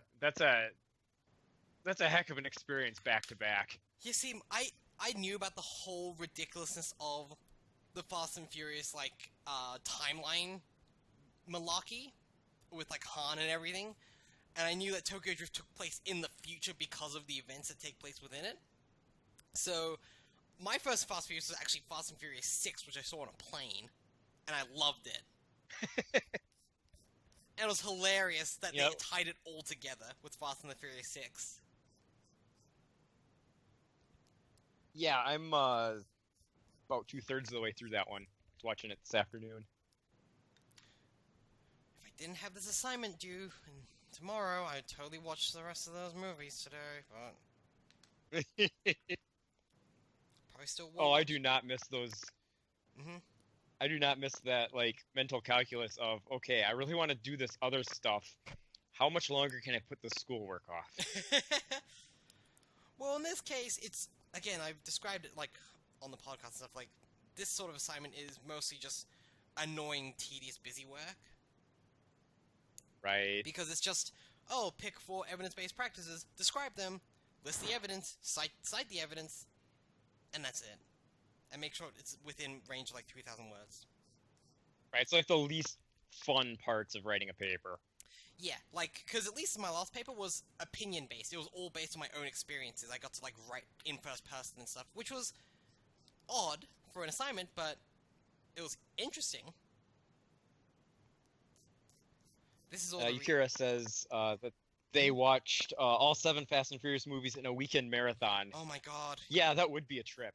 That would be a very intense weekend. Oh, I would not trust myself if I even drove to get behind a car after that. Oh, no. I think you would be seeing the weird alternate dimension they go to when they hit Nas. Right, exactly. In the first few movies. Yeah. Like, yeah, you'd just be seeing that when you get behind the wheel.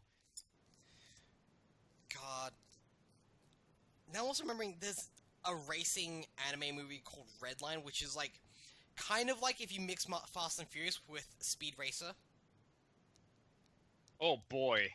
Because it's the same sort of mature tone of Fast and Furious, but it's the wacky future of, like, sci-fi intergalactic speed racing that's illegal.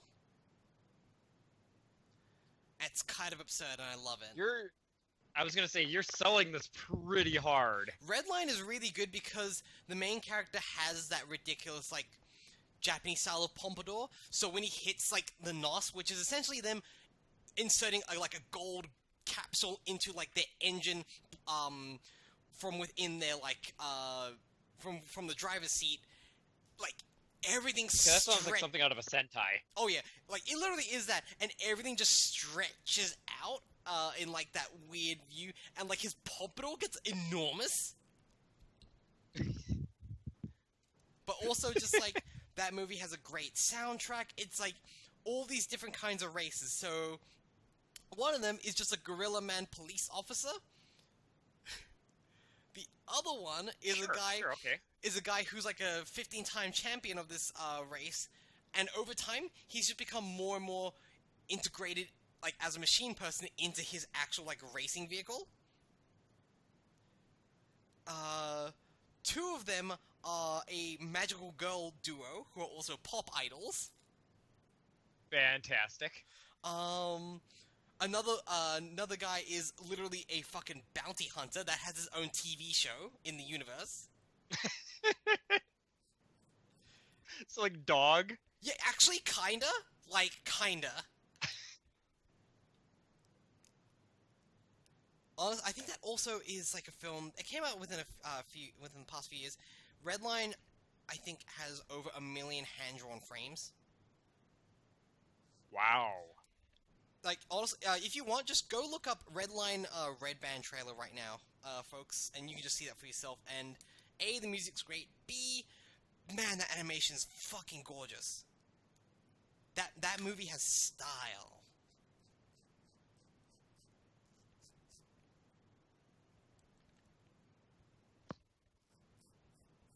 I think actually, yeah, I do still have the Redline track on my phone because that's a really good song that I like.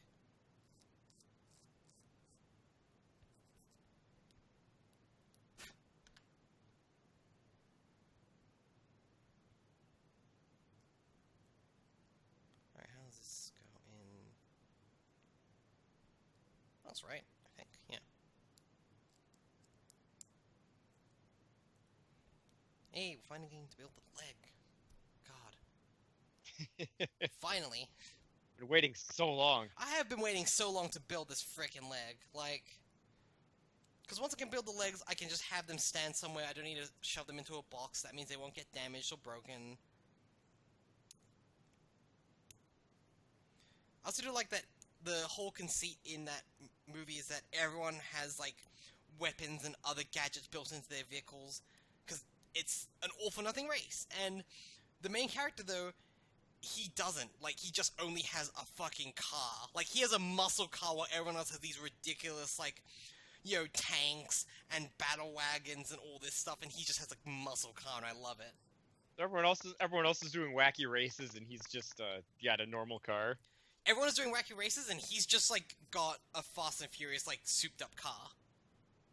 Because his whole deal is that to him, it's just about the racing. It shouldn't be about the gadgets or weapons, so why not just race?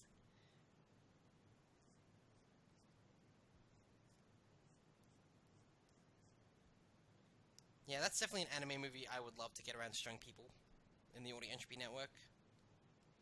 If I had more time, I would definitely host a regular anime night. Yeah, that'd be cool. But I do sometimes... It's not enough time to do all the stuff we do already. No, there's not. I do also admittedly sometimes worry I'm becoming the anime defense person amongst our friends. One-woman anime defense squad. Yeah. Like, I don't know. Part of it is the fact that I get a bit cheesed when I hear people go, "Oh, anime's so weird or terrible and stuff. It does all this stuff," and I just think, well, actually, like, they list examples of things other Western cartoons do. Sure. And sometimes it is the case of just, like, it's a culture shock because, to me, it's not weird. A, not even the fact that I watch anime, but B, even just culture between Australia and America is very different, so... Right. Yeah, just watching like American stuff is you already have to adjust to a different culture, so Yeah. like what's the big deal? Part of it is frankly like I kind of get on the fact that America is still a very puritanical like country in terms of its culture and media. So it's just weird when things like sex and even sexual attraction are treated as taboo to some degree. Yeah, it's real dumb. Yeah. How does this... Oh, I've got to turn that... Wait, hold on. How am I supposed to turn this on the leg? Oh, okay. That's a weird thing as well. They sometimes will get you to just, on the real grades, twist this top part. For no reason. Sometimes it's to attach armor like this, which I get, but other times, they just make you twist it. And it's like, okay, is that just like, is that a power play? Is that just to prove a point? Like, you made me do it, congratulations. You'll do whatever we tell you to. Exactly, like, oh.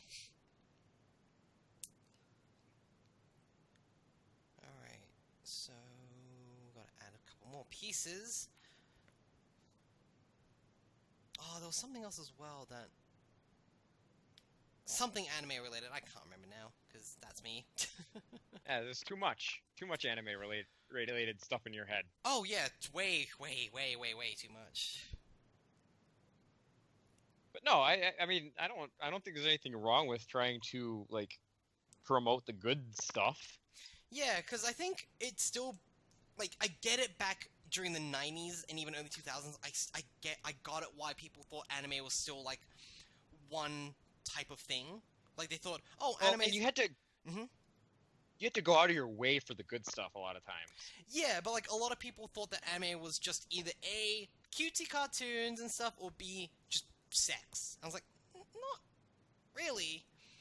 And then like, I mean, there is those things. there but... are other things, but that's like if you described all of like live action television from like LA as being only one of those two things, it's like that doesn't make any sense.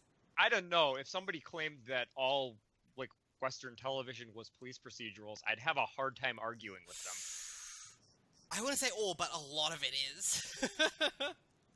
That's fair, actually. Maybe that's the thing as well. Maybe that's why people think anime is just one thing, because a lot of TV is just one thing, to be honest. Yeah, well, network television in particular is formulaic almost to a fault, and Yeah. it's not necessarily always a problem because you can get some really good things out of a formula, Oh, heck yeah. and just playing around with the formula and playing off a formula. Yeah. But at the same time, at some point, it can kind of start to feel like, well, I've seen everything this medium has to offer now. Right. What else? And like I can't really blame someone for checking out. Yeah. It is always just funny when people, like, to this day still are like... I still have that mentality of anime is just one of two things. And then they're shocked when they see Right. differently. Well, I mean, the problem is thinking of anime as like a holistic medium in and of itself, because, I mean, it's really not. That was Like, the thing. anime isn't a single monolithic thing. No, God, no. The thing I actually... God, this actually became straight up an anime podcast. Jesus. And I'm on it. What the fuck? Yes. God, how did this happen? Let me tell you about anime, Joel. Like... I mean, that wouldn't be the first time this week. No, it really wouldn't. I find it funny that every time Zach brings up a jokey thing, I actually have a real serious historical answer to his joke. Like when he asked me, why do Japanese women always do the peace sign? I'm like, well, actually, it's like tied to a lot of like post-wartime culture, as well as like fashion magazines at the time, and just like international icons. He was just like, okay, I didn't expect that there was a real answer to that. I was like, yes, of course there is. There's a real answer to everything. Of course there is. Yeah, no, you can't ask rhetorical questions in our group. You can't ask That me doesn't- rhetorical questions because I have an answer. Like, Right. I'm that person. There's no such thing as a truly rhetorical question. No, God no. Everything can be answered. Yeah, especially around me, because then I would just... No, it's not that I don't like rhetorical questions, I just will fucking... I'll just give you an answer, because I think there's an answer to pretty much everything in that regard.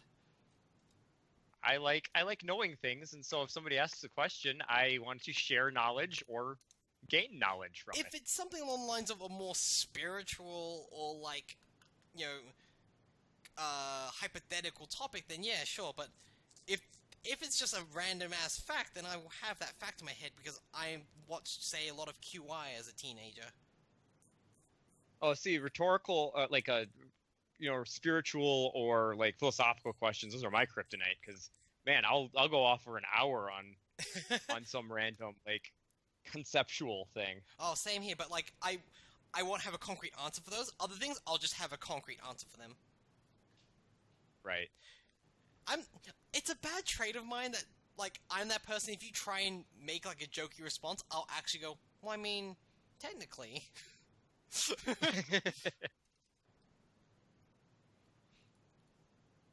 I think it was the case. There's one guy in my university who, like, he'll try and make those, like, sarcastic, like, ironic quips and stuff about things, and then I bring up a sincere response that just trumps his. Oh man, that's so disarming. Yeah, because at some points he's just like, well, why do we even have to do this? And I just go, well, I mean, it's straight up, like, basic protocol. Some people don't understand this as well as we do. It's not always common sense, and it's frankly good to just have this stuff drilled into you, because who knows, you might actually have to deal with this, and this seminar could just bring up something you've never heard of. And he went, well, I mean, I guess. It's just like... I just wanted to complain, okay? Yeah, like, God. I know, I'm that person, I can't let people complain sometimes. When it comes to, like... when it comes to certain things, I can't, because I just need to, like, not have an answer, but I'll bring up possibilities. I can relate very strongly to that.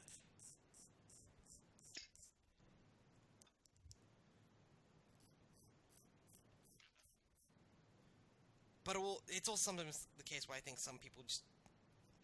they want an answer where there really isn't an answer, and then that bothers me as well.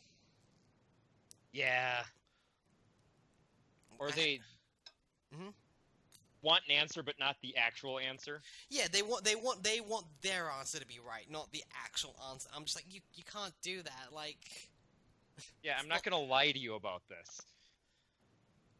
because yeah, I think there was someone in my class who was asking, oh, why are the test standards this way now? They were asking a principal why the test standards were a certain way, and the principal simply responded with the fact that, you know, things as they the way the school system's working now, they kind of want certain things to be a bit more prestigious on your resume, so that's why you have things the way they are. And this person who asked the question was just like, no, but why? I was like, he just gave you the reason. He just said why. Like, it's a shitty response in terms of, like, that's the world we live in, but it's the correct response. Yeah, the why beyond that is not really something at a fucking single anyone's school principal level. to Yeah, like, explain, he's essentially like a single manager in a chain, in a, like, international national chain. Like, he's not gonna have the response you want. It's like when people where customers will ask me why a product is no longer available. I'm like, well, because it doesn't sell well, I guess. I don't know. I'm literally a casual here. Go away. Yeah, it's not available because they didn't give us any to sell. What more do you want from me? Yep. I can't control the factory. Like,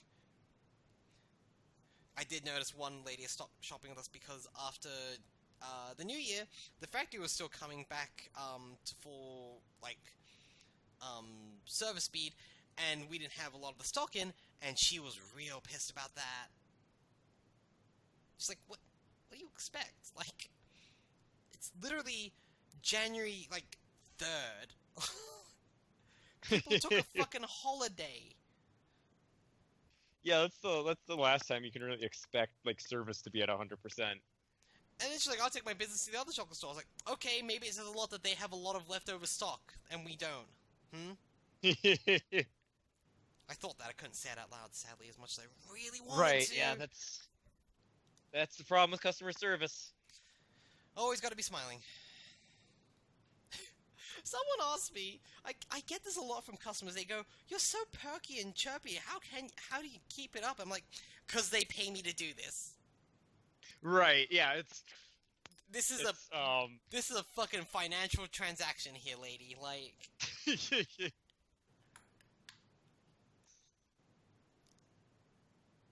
How are you able to do this thing? 'Cause I'm paid at a decent rate, I'm treated well by my, like, managerial staff, that's why, like...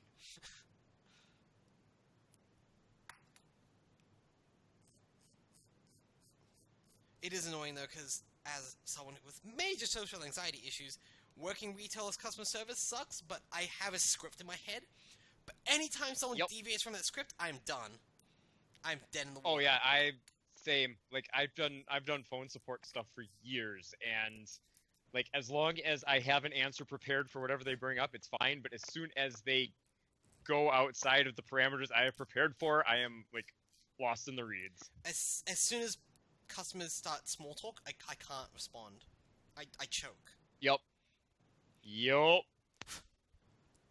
I then start repeating things that I've said in the script in my head because I'm like, it's like I'm a fucking robot. Like,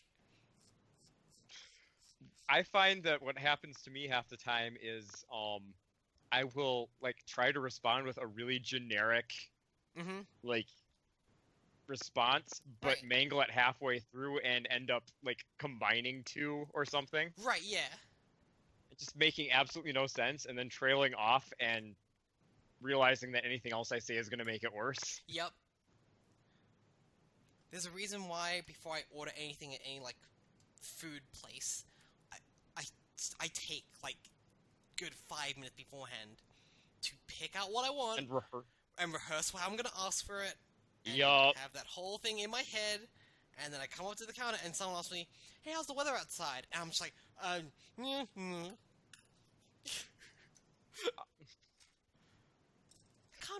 Number 10 with roast beef and really nice out.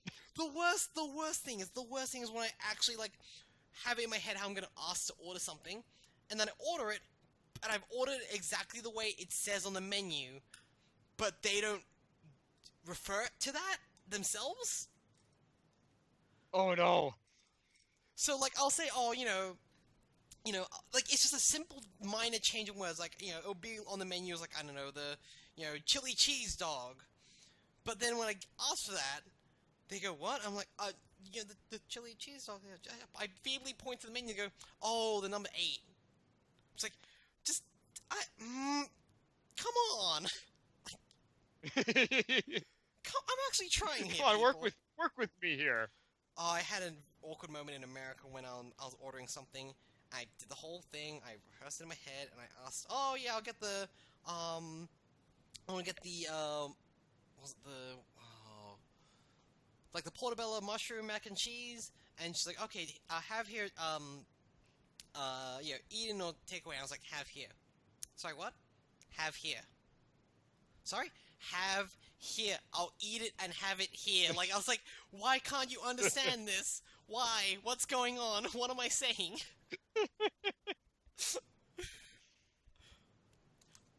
That was like I hate that. That was like my third last day in America, in like Detroit, and I was like, please, no, come on, like, no, please. I'm dealing with enough already. I'm so close. I don't know need if this that was on top of everything else. I don't know if that was an accent thing as well. I guess maybe that could have been part of it, but I don't know. I think on the other end of the counter, sometimes they run into that same problem of, like, they have the script that they work off of, and when customers deviate from that, it throws them off. Yeah, no, I totally so it's get like, that yeah, as well. logically, like, it makes sense what you were saying, but that wasn't one of the two options she gave you, and so she was thrown. Yeah. God.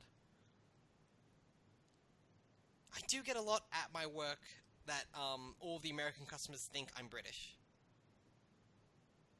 I mean, I guess I can kind of see it, because you don't really sound like what I would think of as Australian. Yeah. Yeah. It's kind of not, like, that's... Don't really match that perception of Australia, this accent. Though, I have to be honest, at this point, I don't really think of you as having an accent. Right, yeah. Yeah, like, I don't think of you having an accent either, it's just like, you're just Joel, like... Yeah, that's just that's how you your talk. Voice. Yep. I got from some other, like, Australian customers, they said, you have the most posh British accent. I was like, do I? Are you sure about that? Yeah, I was like, really? Oh, hell. Me? Something didn't go in right in this part. Uh-oh. Oh, no. Uh-oh. Here we go. Here's the drama, people. Oh, shit. Oh, can I maybe just... Okay, so break it down for me. What happened? Okay, so everything is fine for the most part here, but this part, the wobbly part I showed before, is supposed to be actually connected into the leg now. Uh-oh. Okay, I connected the two halves, yeah, and then it, Right. I overlooked that part, and now I'm trying to find where the seam is to pull it apart. Right. Because the whole point of real grades is that you don't need a seam anymore. You should have done this exactly as we told you. This is your fault. It's pretty much what this they're telling me here. Right. Hold on. I've got an idea. What if... Boy, it's almost like Oh. it's almost like having a propensity for building fast instead of precise, and then adding onto that multitasking by talking to an audience. Shh. We don't need to go into that. I fixed it because I was able to pull the foot down, pry this a little bit open, and then slot it back in. Fantastic. I did it the lazy way. But yeah, we're finally getting to a leg, so I'm gonna build the next one because I still got all this crap left over. Alright, we are now into the Gampla section of the stream. Good old Gamplas. What side? I'm trying to figure out which side of the leg. Oh, hold on. Did I... Hold on. Did I forget another piece? Uh-oh. Please no, please no, please no. Okay. They didn't tell me to put in anything. So that looks fine. Good. Whew. I can't... This is stressful, Joel. This is stressful. God. Yeah, there's nothing worse than realizing the last, like, 20 minutes of your time has to be undone because of something you missed. Yeah, because of my It's not a good feeling. Yeah, because of my own fault. Like, just because of my own human error. Nothing else. Alright, let's pop that back in. So I do... At least with legs and stuff and arms, because you do them twice, you get a sense of, like, you can't make the same mistake twice. Right. You'll notice if one didn't turn out the same way as the other. Exactly. Which I guess means you could make the same mistake twice. Well, it would have to be the exact same mistake. Yeah, it was the case when, that was the problem with me and my friend building that perfect grade, that was enormous, was that we took a limb each, and all my limbs, not to toot my own horn, were fine. His were not. He seemed to take my whole thing of, like, you can build Gunpla however you want very literally, and I was like, no, you kind of still have to, like, do it right, buddy. Your technique can be your own, but at the end of the day, there's a specific way you're hoping it'll look. Yeah, like... Frankly, not hard, but I don't know, man, like... I have a tendency to sometimes... I kind of yell at that friend a lot, because he just pulls shit like that. I'm like, no, there's a reason this works this way. So, the thing about construction and, like, building things is that you kind of need to really rely on both halves of the brain, because there's a certain process-oriented component to it, but there's also a visual component of understanding how things should look and being able to, like, understand the relationship between these discrete things that you're combining. Yeah, but at the same time, you have your... And if you don't... Yeah. And if you don't have both of those things down, you're gonna struggle. Yeah, because then you're left in the fucking water, because what do you do then? Yup. Because if you're just purely logical, you're gonna miss a lot of, like, the actual key visual, like, I guess personal, like, parts in the actual instructions and how you would interpret that through your right brain. But if you're purely through the right brain, you're gonna miss a lot of the actual structural, like, you know, you have to follow these instructions part. Like, you're gonna miss a lot of the technical aspects of it. Yep. And that's why I really like the idea of doing like having an after-school program for kids with that, because that helps kind of exercise the, balancing of the two sides of the brain. And yeah, give them some explicit instruction, but also let them work on their own thing as well. And yep, yeah, and also it's giving them both, like, the physical satisfaction of constructing something and, like, having a visual representation of their work at the end of it. Exactly. They have a finished product they can look at and be proud of. Yep.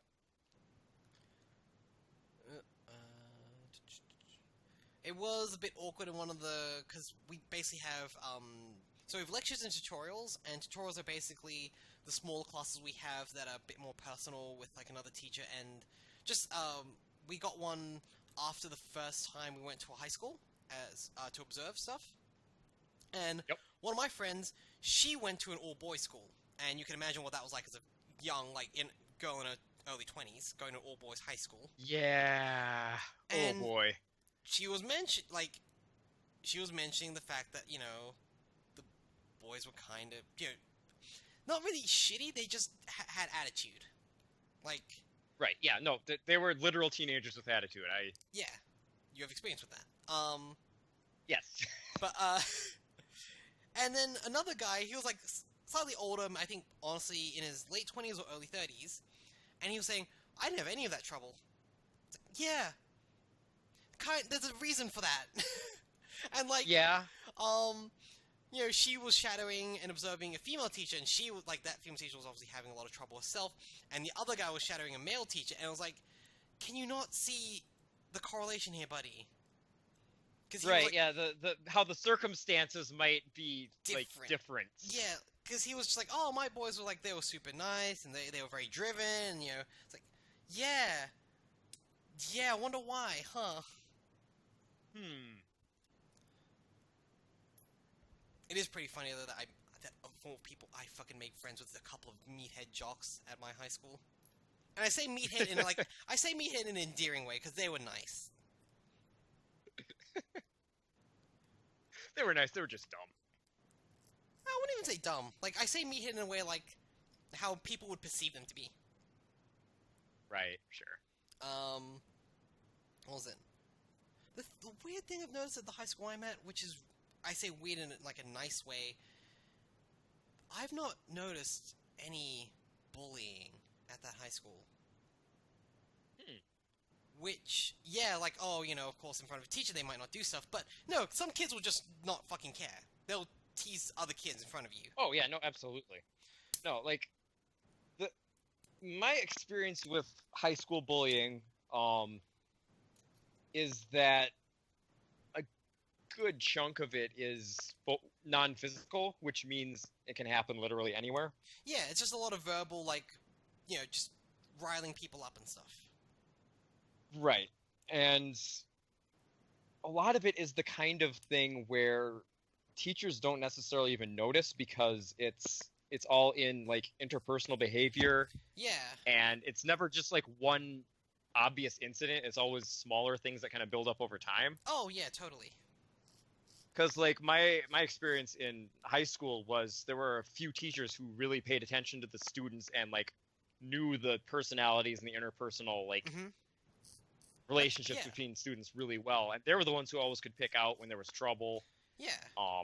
And they always knew the kids to call out for stuff. Yeah. And there were only a few teachers like that, and the rest of them just had no idea. Yeah, they do stress to us that that's why student-teacher relationships are so important. Yep. You need to know your student body. You need to know what they're like. Yep. But yeah, like, all I saw was just, like, kids being, like, jovial assholes to each other. Like, there was always... Right, yeah, mutual. Yeah, because... So, it's a co-ed school I'm observing it, and none of the boys, like, none of the teenage boys are shitty to any of the girls. Wow. Yeah, like, that was really surprising on multiple levels, frankly. It shouldn't be, but it was. Right. And then, like, there was, we were doing, like, a little workshop of using henna, that Indian tattooing technique, and, one of the girls wanted to write on one of the boys' arms and stuff, and he was like, okay, sure, go for it. And, yeah, no drama, no, like, he didn't try and, like, be shitty to her about it, he didn't try and make fun of her for it, he didn't, like, try and take advantage of the situation either to try and get, like, be a creepy dick about it. He was just like, fine. Everything was fine. And then the nicest thing I actually saw was that there's a special needs support group of kids in that school. None of them I've seen have ever been teased by the older kids. Wow. Or any of the kids. That was actually shocking, because sadly, yeah, I expected those kids to be picked on a lot. Right, yeah, that's... I don't want to say typical necessarily, because that's assuming a lot more than I really know, but From that's what I would have expected. Yeah, from what I've seen on average, that unfortunately, autistic kids and kids with like ADHD and stuff are gonna get picked on, sadly, by neurotypical kids. And no, they sat in on these workshops and classes, and all the other kids were just very chill about it. They didn't like really interact with them, but they didn't be shitty towards them either. Right. Well, that's one of the things is I know there were classes, like groups of kids that I knew were smart enough to like not do stuff overt. Right, yeah. In front of like authority figures and stuff, but then like on their own they'd make shitty jokes and but like be a lot worse. So there was one thing when it was like the big assembly hall and everything, and the special needs kids put on like a song and dance. I didn't see any kids even like snickering to themselves or laughing or like making fun behind teachers' backs, when in that setting you easily could. Oh yeah, no, that's And because I was going around like not even overtly, I was just like having a look around, nothing.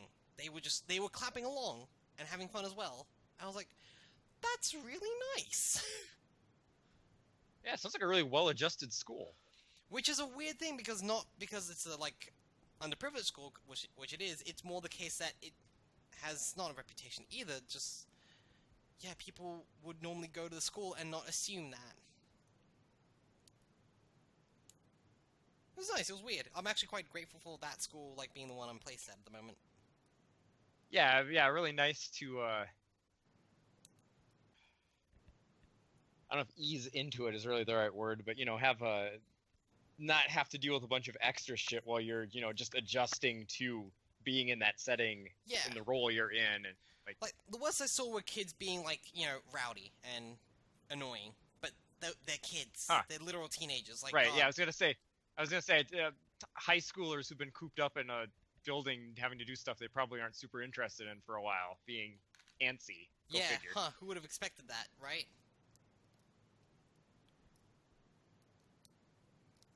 Although, it's going to be fun. Yeah, like you said, it's already easing us in, because next week I'm going to be doing, for several weeks, one-on-one tutoring with a single student. Ooh, boy. Yeah, I've got to prepare them for, like, an exam later on they've got to do. So that's going to be fun. See how that goes. Let's actually see how far... God, there's still so much left. I'm gonna finish off this page, and then I think we'll call it a day for the stream. Alright. Because there's still a decent amount to do, and I would rather just get some of the nice Ferrari red armor on this thing, because make these legs look a bit cooler. Because I like the gold trim, how that's looking at the moment. That's very snazzy. Yeah, it doesn't really pop off the like gray of the frame. Yeah, it's got to have a bit more contrast to it. Where's H? Oh god, the gold. Here we go. More gold. Great. Awesome. Fun. Oh, actually, this isn't... So there's apparently gold and a bit of more of a flat yellow one. Which I'm okay with, because that won't scuff nearly as badly. Right. Yeah, I suppose that's the thing about gold, is you can very easily go overboard with it, and then it loses a lot of its, like... It's not as striking. No, yeah, like... It's funny, you either use like gold... you can do... Yeah. You can do, like, all gold and make it look cool, but... Yep.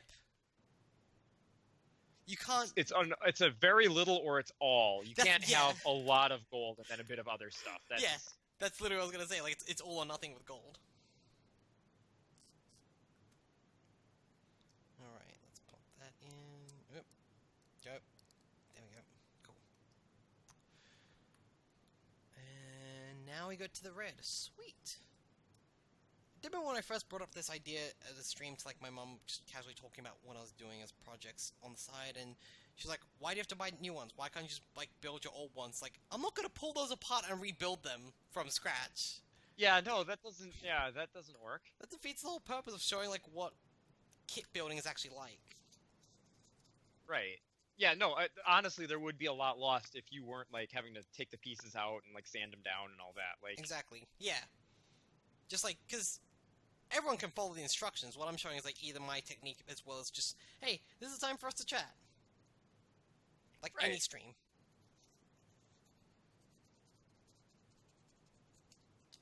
Alright.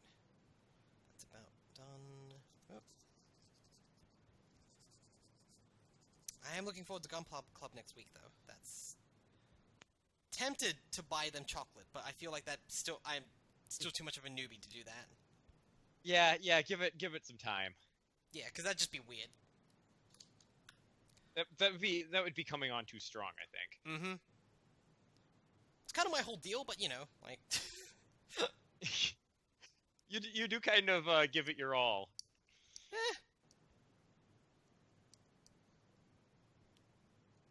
In certain settings, I do. Sure, right. In person, I'm a lot more reserved. I can believe that. There's a certain level of comfort that can be found in the physical distance. Oh yeah, especially of like an online setting. Yeah, the barrier of being online means I can straight away just stop bullying Zach. Straight up calling him out as that. I'm still not gonna let go of that pronunciation of Gionga instead of Juoja. I'll never let him live it down. He's so bad at saying words on mic. Like, how? How did he get to that point? Like, how did that happen? God. I don't think there's an answer to that. There really isn't, I think, yeah.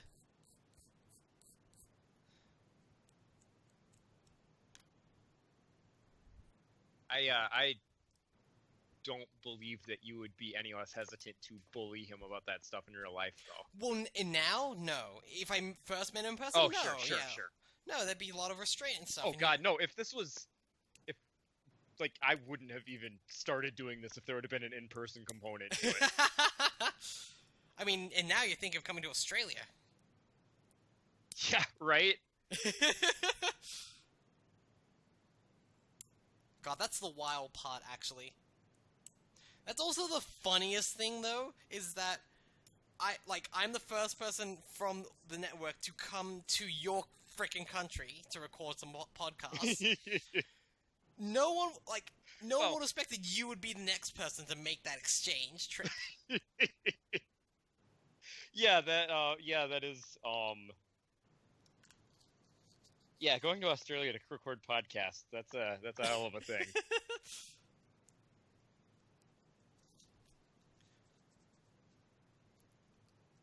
I mean, hopefully we can, work that out, because that'd be great. Yeah, no, I mean, I'd love to do that. I would love to also bring Tyler down from his state to mine as well. Just because that way I have the whole crew together. If we could line that all up, that might be some tricky timing, but... Oh, we could do it.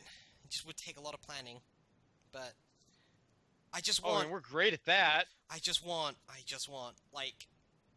Moncast recording of us at the fucking Taronga Zoo here in Sydney. Yeah. That would I want be pretty fantastic. Really badly. I think there's something novel about recording a podcast at a zoo. Or just having a podcast member day out at the zoo. That's fucking ridiculous.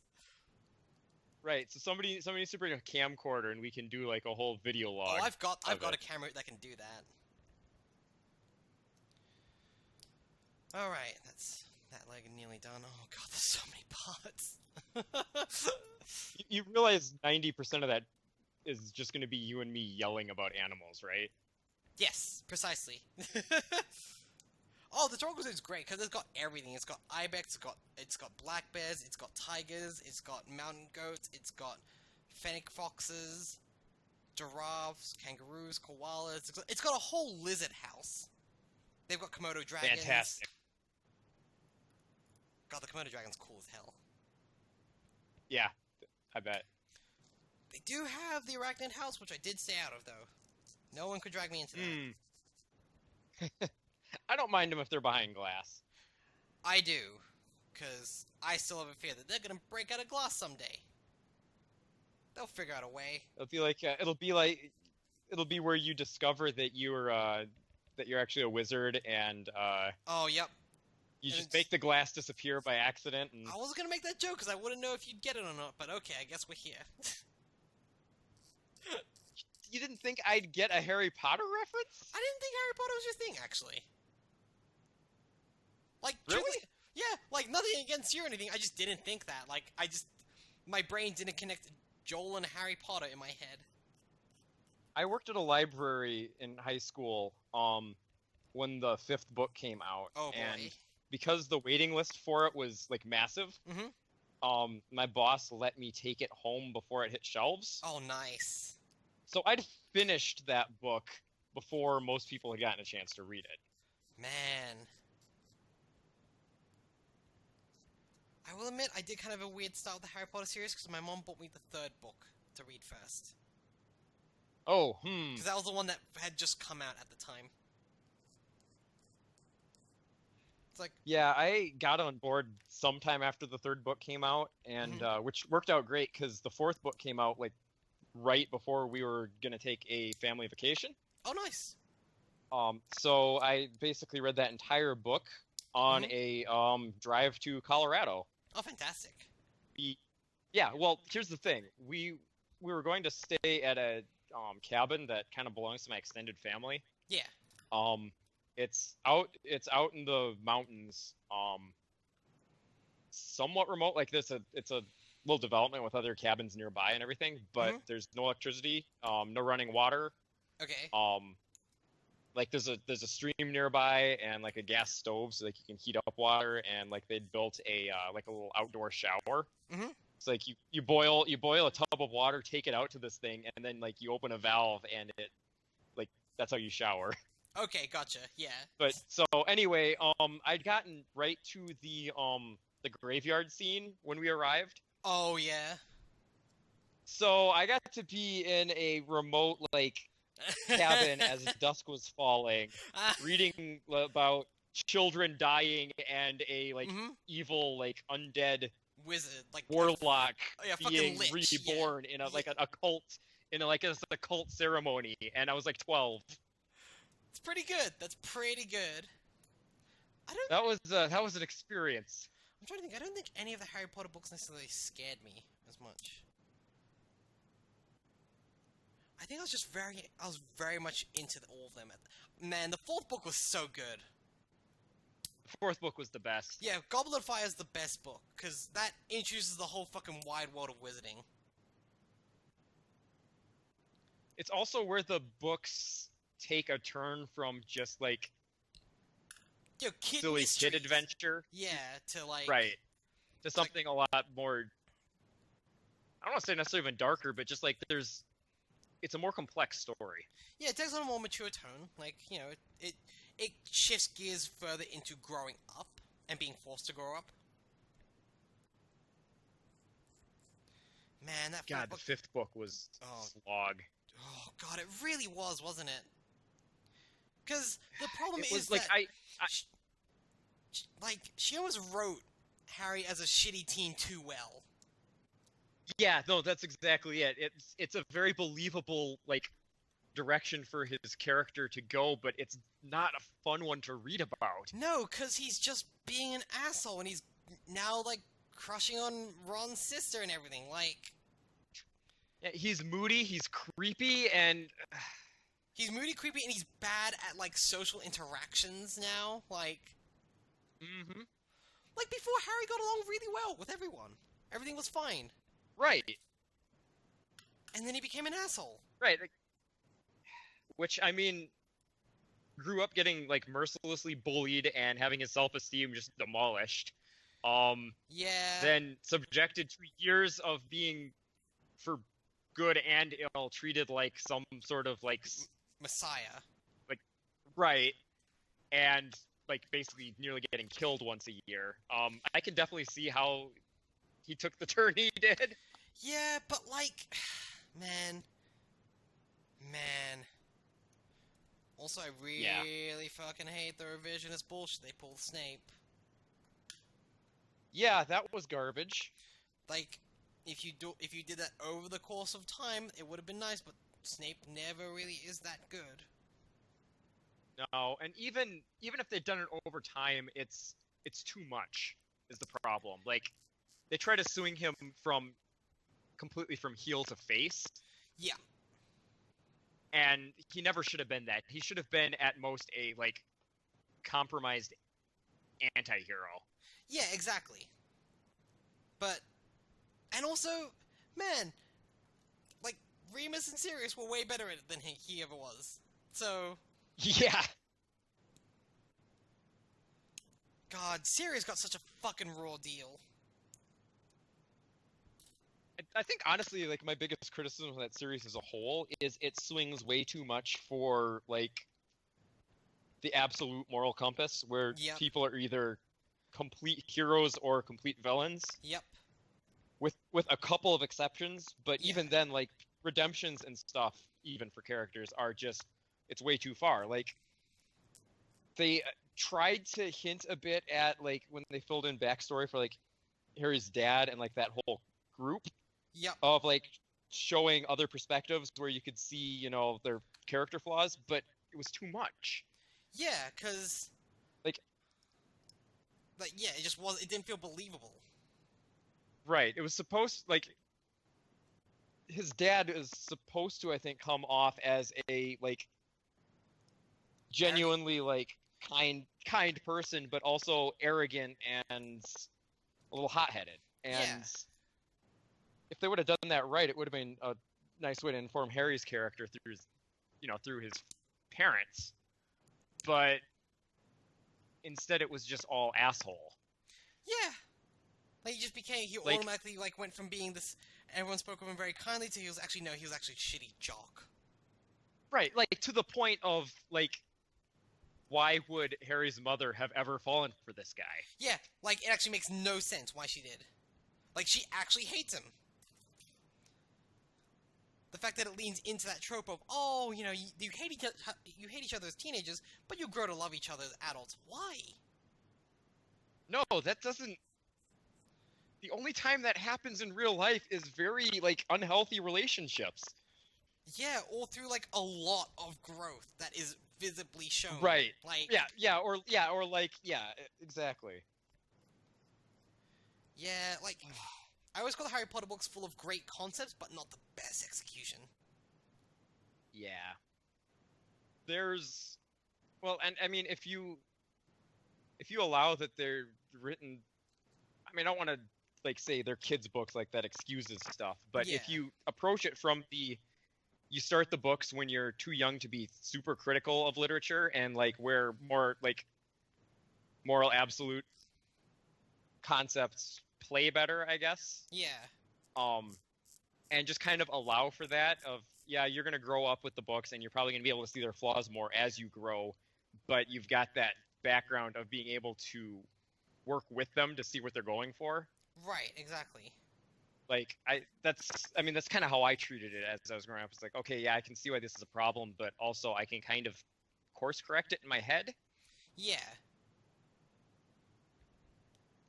But then it just also reaches a certain point where, like, no, you come on. Yeah, no, It says something that Yeah, I want but- those books to be better. Right, yeah, exactly. The fact that they're good enough for those flaws to really stick out and hurt, I guess. There's actually a Harry Potter fanfic that I really enjoyed that actually think handles a lot of these issues, and it does it in a smart way. Because I hate 19 Years Later. That whole epilogue is bullshit. I hate it so much. Oh, I was furious at the end of that book. None of that is payoff. None of that is payoff. It is all just bullshit. I that we was- have I no was- clue. I was literally saying, "Are you kidding me?" as I was reading it. Yeah. Makes no goddamn sense. And What- it's... Mhm. I mean, I've talked about over the top, like, how over the top and schlocky stuff gets, but that is the, like, epitome of it. Yeah, that's like, oh, calm the fuck on. Also, Albus Severus Potter. What the It's fuck? terrible. Also, should have been Remus Sirius Potter. Come on. Right. Like, and even that sounds like a better name. Right, well, like, I mean, which character actually mentored him and didn't try to turn him into a child soldier? Right, yeah. Which professor wasn't shitty to him to his face, but was super nice actually behind his back, you know, because he actually meant it. But, what was the fixed name? Because I might as well mention it here. That's right, After the Flaw, because the thing I liked about it was every chapter was, blank later. So this fic wanted to fill in all the gaps from the very, like, end of the Battle of Hogwarts to 19 years later. Oh boy. And the first chapter was like 15 minutes later. Which I really enjoy, because it's straight up just like actual closure to the battle. And like, right, a denouement that the book never actually had. Yeah, exactly. It had all of that. And then like, it goes into like, 3 months later, 9 months later, 1 year later, and stuff. And I really enjoyed the structure of that, because it essentially ended up being a slice of life, like, ending that I wanted to. You got to see how these characters, you know, through a fanfic necessarily, live their lives and how they reach those conclusions they came to. And it felt more natural that way. Right, yeah, that's the thing. Like, just doing a huge time skip and saying, well, this is how everything resolved is not satisfying in any way whatsoever. No. This... Like, that's worse than the, like, freeze frame over the credits. This is what this person went on to do. Even that's better. Even ending. That's fine. Because that right, lets you fill in the exactly. gaps with your imagination. God, and it was so weird that I was reading this fanfic and going, this makes 19 years later kind of bearable now.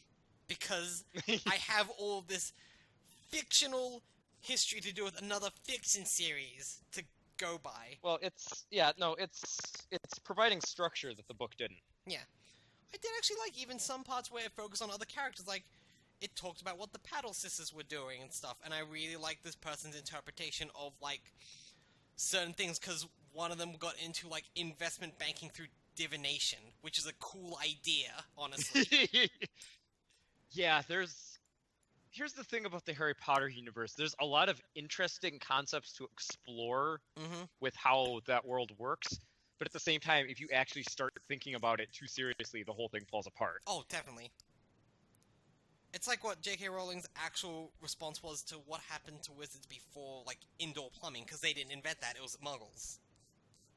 Right. Did you ever hear her explanation for that? No. Wizards would literally just shit themselves and then get rid of it and scourgify their robes. I'm not even joking, that's literally what it was, and I was like, are you fucking kidding me? Holy shit. Like, holy shit. It's an entire society of savants. Just like... They're completely incapable of taking care of themselves except through magic. Yeah. I mean, yeah, that's kind of the thing when you think about that universe a bit. Like, yeah. That's why Ron's dad actually, like, he makes sense. Ron's dad is one of the, like, honestly one of the best characters, I think, in the story, because he's the only one who actually gives a shit about the greater world. Yes. Well, yeah, because... He's baffled by it, but he cares. Like, because he is the sort of person who would be, like, a dad... Like, if he was a muggle dad into, like, the magical world. Right. He's the guy who's taking... I mean, he literally is, but, like, plenty of muggles would be like this, too, of taking home old televisions and, like, trying to figure out how they work by taking them apart and, like, messing around with them. And... I always love that aspect to him, because that's such a cool thing to do for a freaking wizard. And, like, everyone treats him like, Dad, what are you doing, you weirdo? Like... Right, it's like, well, I mean, yeah, he's one of the only people to conceive of there are things we could learn from the non-magical world. Yeah. You know, like indoor fucking plumbing. Or you just say, cars! Like, why not just make magical cars which are then better? It says so much about the wizarding world that after the incident with the flying car, nobody was like working to reverse engineer that tech Yep. to like mass produce those. Yep. And the fact that, like, apparition is super, like, handy, but also, from the sense of it, super uncomfortable. Oh yeah. Because you're ripping your body through space and time. It's like if Star Trek transporters, you could actually feel your body being disintegrated. Yeah, that's so fucked up. And even just the flu channel, like, you'd have to...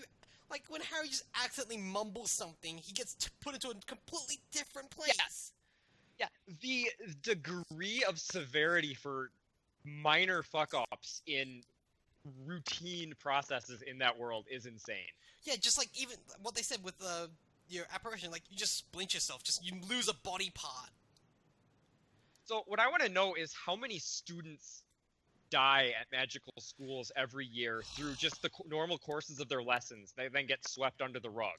I bet a lot. I bet a fucking lot. Like they can erase somebody from people's memories. Like that's tech they have.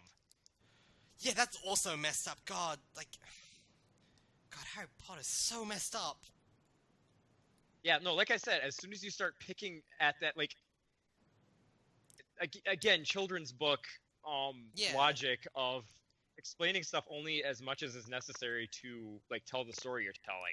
Yeah. Which I understand and I can appreciate because you don't want to overwhelm the reader with unnecessary details. Yeah, exactly. And at some level, like, putting that much extra thought into how stuff works for your universe is not a good way to get books out.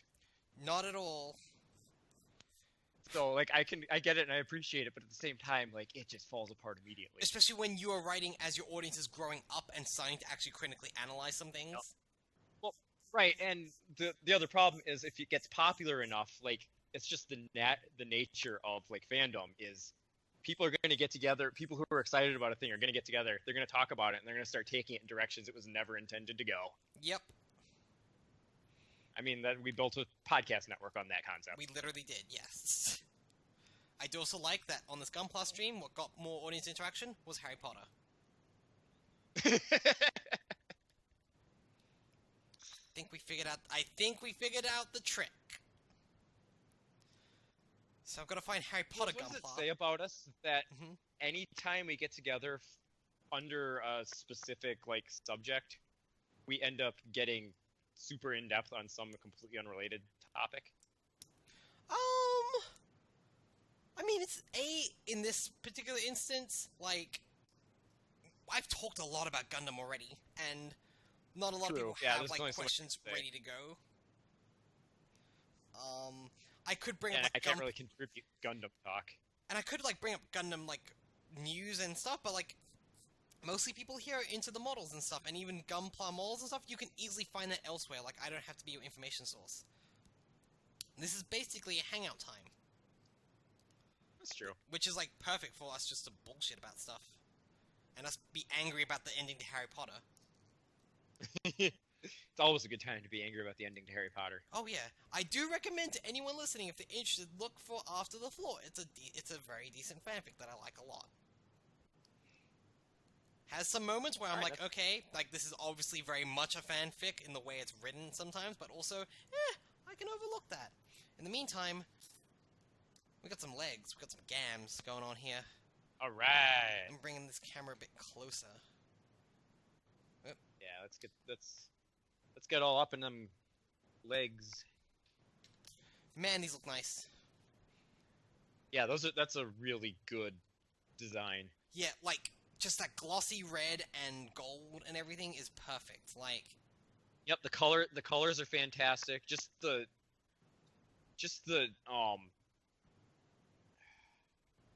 lines of it, I guess. Like, yeah, very, like, the sharp shape and of them angular. is right. And like it's look at the freaking posability on this fucking leg. Yeah. It's kind of ridiculous. Kind of doesn't need to be that posable, but it is. I mean, it's real great. I would kind of expect the excessive degree of That's true. detail and You got back boosts as well. Those This is my favorite thing in like Gunpla, just like seeing stuff come out the back with like thrusters. Boom. This is the thing I will mention about real grade kits, is that the toes tend to come off sometimes. Like this just came off before, but that's okay. I can relate. You definitely need to see a doctor, Joel. You definitely need to see a doctor. Please, for love of God. That's fine. I'll jam them back on there. It'll be No, fine. that's okay. Now I have a lot of questions for you. All right. Well, I think we'll end it there. I'm gonna pop these on my windowsill as little display piece. And on that bombshell. Yeah, on that bombshell, we are not stealing Top Gear's bit. I mean, we might as well. They're done for, pretty much. Yeah. Remember when including us, like, as just general audience members, we were into Top Gear? Remember that period of time for a lot of people? I mean, I still really like their, like, specials and stuff where they just race each other in absurd, like, manners? Yeah. Yeah. Right, or just have to go on these ridiculous, like, endurance challenges in places you're not supposed to really be on vehicles in. Yeah. Just, yeah, let's race to the South or North Pole, whatever it was. Like, fuck it. Right. God. Literally nearly kill ourselves for, let's race some trains entertaining with car cars. show. Yeah, let's race some trains with cars. Let's see how that goes. Yeah, those are actually always my favorite, was when they'd have, like, 3 different modes of transport and all have to leave from the same place and try to get to the same, like, destination. Like, those are legit interesting. Those are really good. Just the race to Heathrow Airport is really good. Right. Just train, bus, bicycle, and car.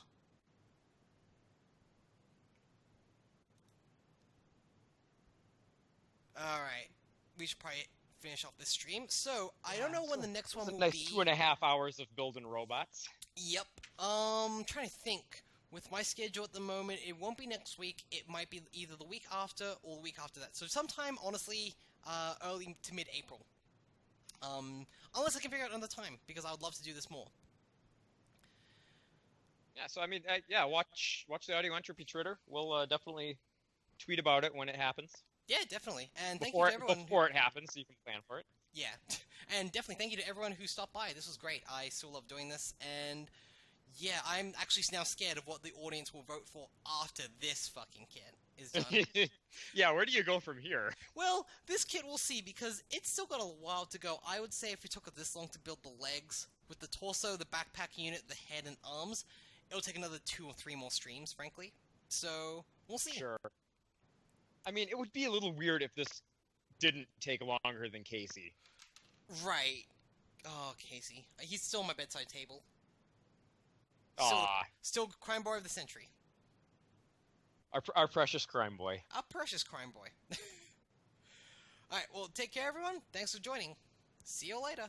Yeah, thanks.